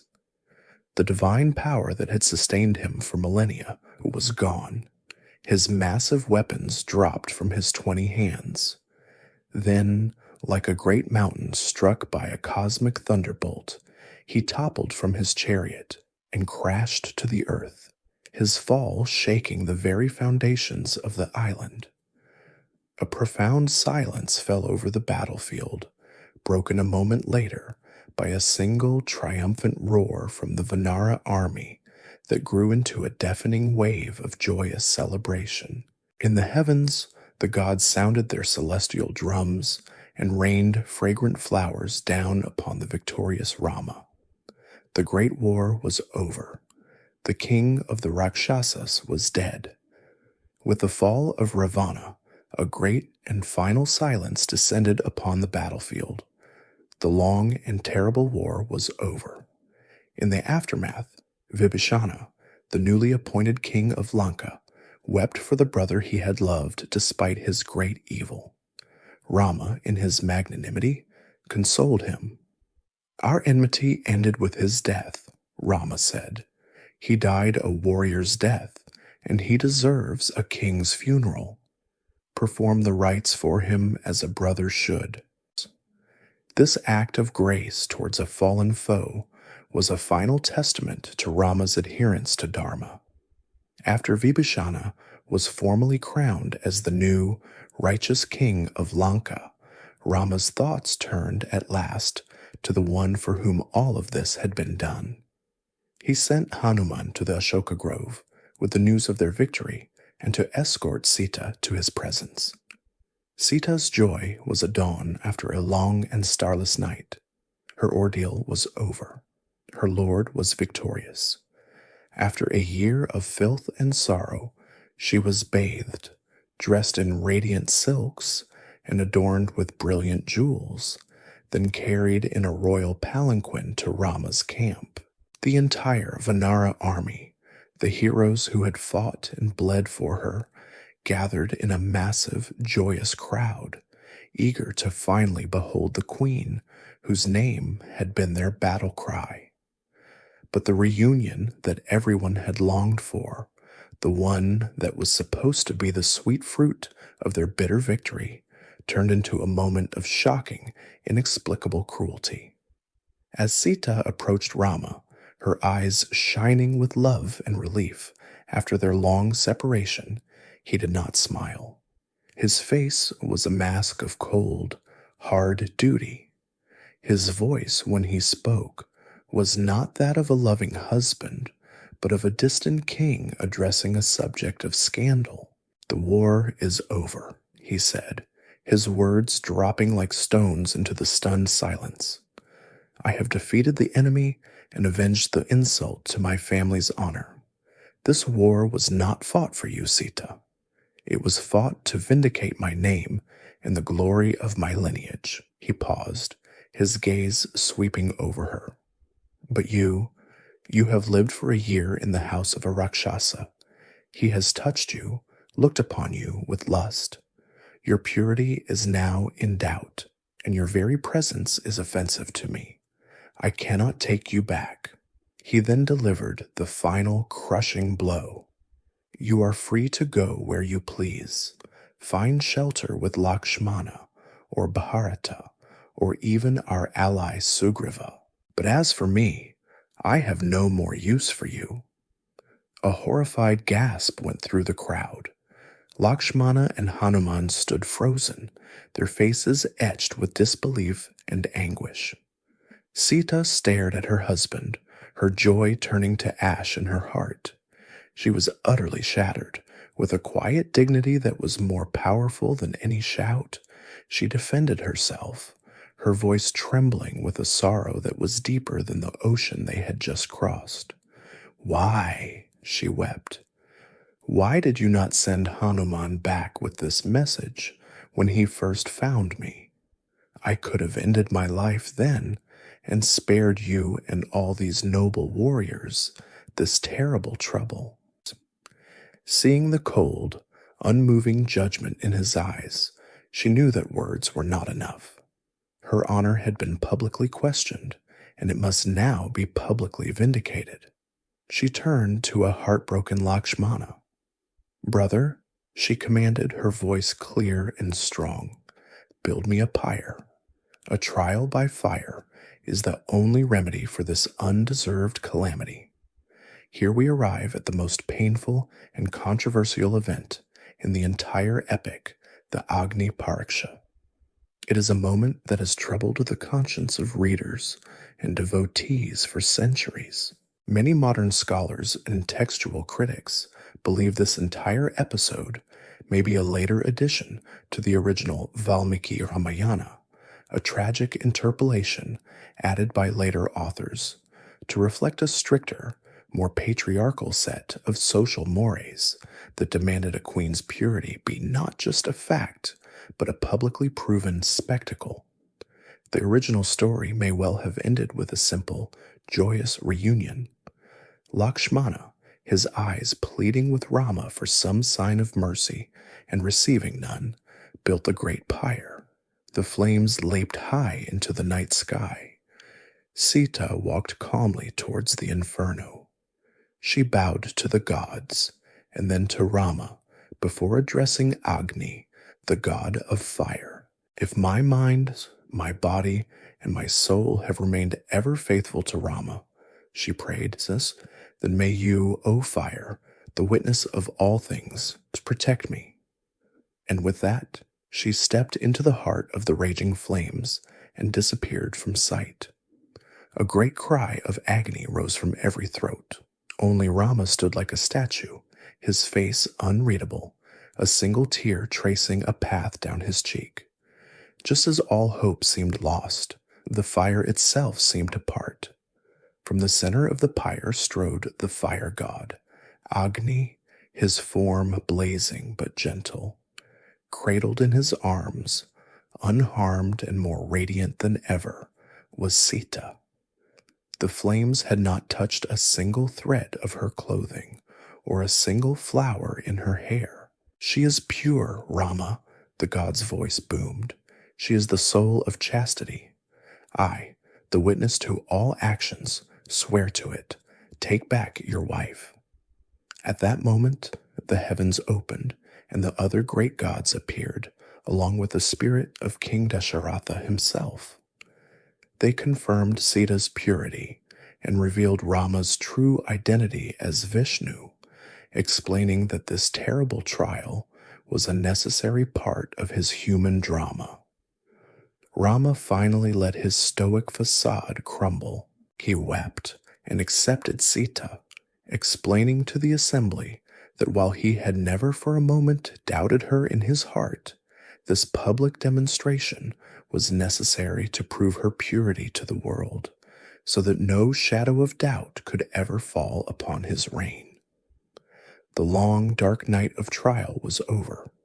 The divine couple, their love and honor now vindicated before gods and men, were finally truly reunited. With Sita's honor vindicated before the gods themselves, a true and final sense of victory settled over the army. The 14 long years of exile were at that very moment complete. It was time to go home. Vibhishana, the new king of Lanka, humbly offered Rama the use of the great aerial chariot, the Pushpaka Vimana.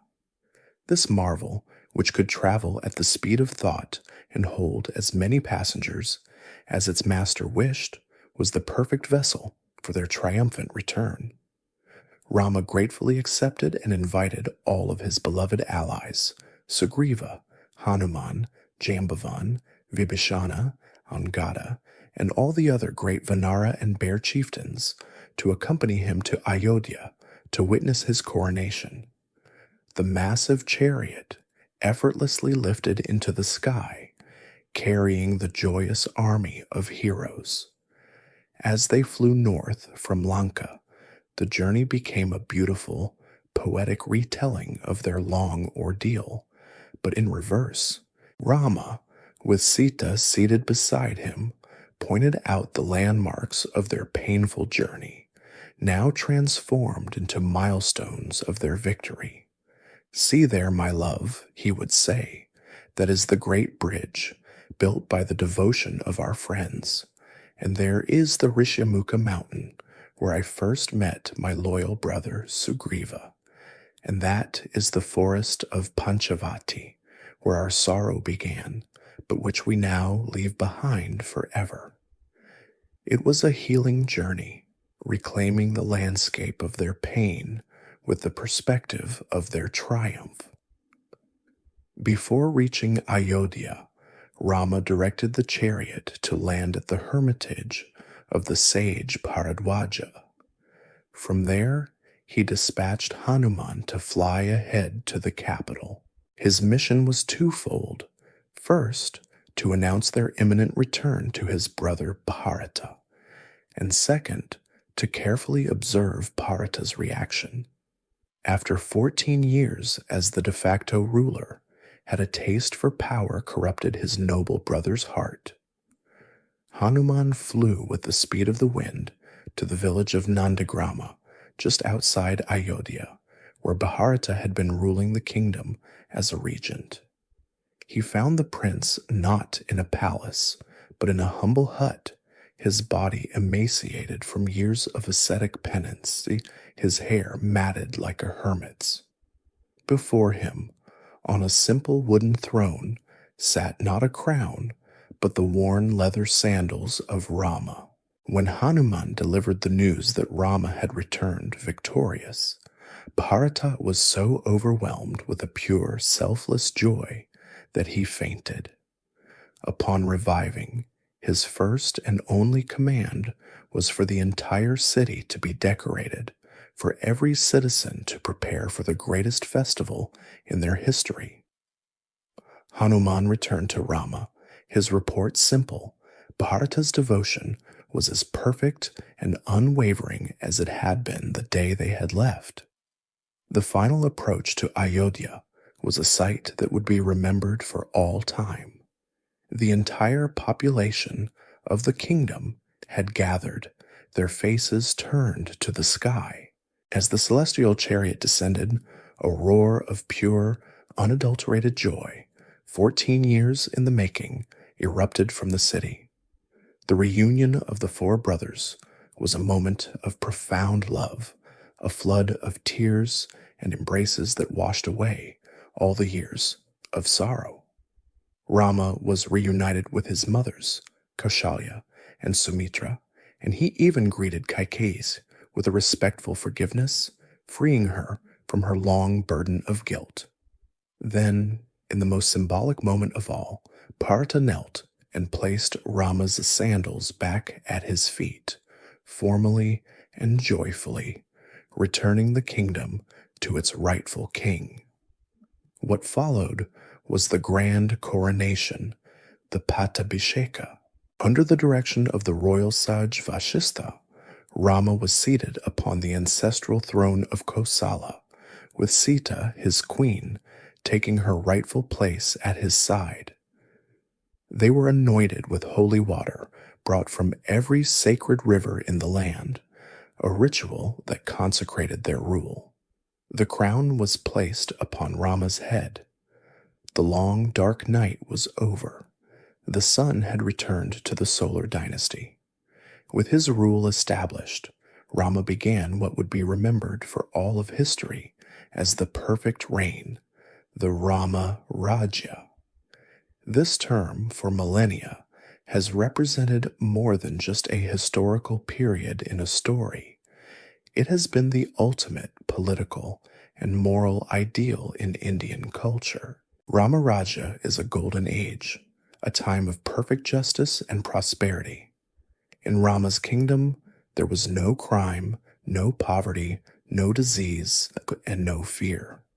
The harvests were always bountiful, the rains always came on time, and every citizen, from the highest noble to the humblest farmer, was content, performing their duties with joy and living in perfect harmony. It was a government of absolute righteousness, where the king's highest duty was the welfare and happiness of his people. The long ordeal had ended in the establishment of a veritable heaven on earth. All the heroes were rewarded, all the sacrifices had been redeemed, and the world, finally, was in a state of perfect, blissful balance. The golden age of Ramaraja dawned upon Ayodhya.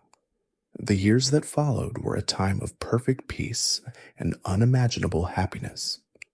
The sorrows of the long exile and the bloody war in Lanka faded into a distant, heroic memory. The kingdom flourished, the people were content, and the royal family was a portrait of harmony. Soon, the greatest joy of all blessed the palace. Queen Sita was with child. Rama's happiness was complete. His life and his kingdom were a perfect embodiment of Dharma fulfilled. As the ideal king, however, Rama knew that his duty was not just to be righteous, but to be seen as righteous by every single one of his subjects. He regularly met with his spies to hear the unfiltered talk of the town, to ensure no discontent was festering. It was during one such meeting that the perfect world he had built was irrevocably broken. After hearing many reports of praise, Rama insisted on hearing the negative as well. A trusted spy, with great hesitation, reported an ugly rumor that had taken root in the city's back alleys. He told the story of a common washerman who, in a fit of anger, had cast his wife out of his house. When she pleaded with him, he had sneered, "I am not the great King Rama," so besotted with his wife that he would take her back after she lived for a whole year in the house of another man. This single, cruel piece of gossip, a voice from the gutter questioning the queen's purity and the king's integrity, struck Rama's heart with the force of a poisoned arrow. His internal agony was immense. He, of all people, knew the truth. He had seen Sita walk through the fire. He had heard the gods themselves proclaim her purity. His heart, his soul, his love for her, all of it was based on this absolute certainty of her innocence. But he was not just a husband. He was the king of an ideal state. He believed his primary duty, his Raja Dharma, was to his people and to the pristine reputation of his throne. A king who was the subject of whispers and scandal, he reasoned, could not be the perfect ruler. The stain on his queen, however undeserved, was a stain upon the crown. And so, in a moment of terrible, tragic resolve, he made a decision that would haunt him for the rest of his life. He chose his kingdom over his wife. This entire heartbreaking episode forms the core of the Uttarakhanda, the seventh and final book of the Ramayana. It is crucial to know that many scholars consider this entire book to be a later addition to the original epic. Its language, style, and bleak theology differ significantly from the earlier books, which seem to end with the triumphant coronation. This final book is a tragic epilogue, one that explores the impossibly harsh demands of perfect kingship and pushes the ideal of Dharma to its most painful and perhaps unjust conclusion. Rama summoned his devoted brothers, and with a voice devoid of all emotion, told them of the rumor and of his decision. They were horrified.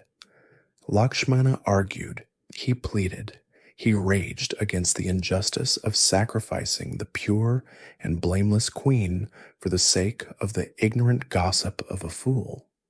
But Rama was as immovable as a mountain. His duty, as he saw it, was absolute. He then gave Lakshmana the cruelest task of his life. He told his brother that Sita had recently expressed a wish to revisit the hermitages of the sages one last time before her child was born. Take her tomorrow in the chariot, Rama commanded, his eyes avoiding his brother's. Take her across the Ganga River to the forest where the great sage Valmiki lives, and there you must leave her, and you must tell her why. The next day, a happy and unsuspecting Sita, her heart filled with joy for her coming child and this pious trip, set out with Lakshmana. When they had crossed the great river and were deep in the silent, lonely forest, Lakshmana stopped the chariot.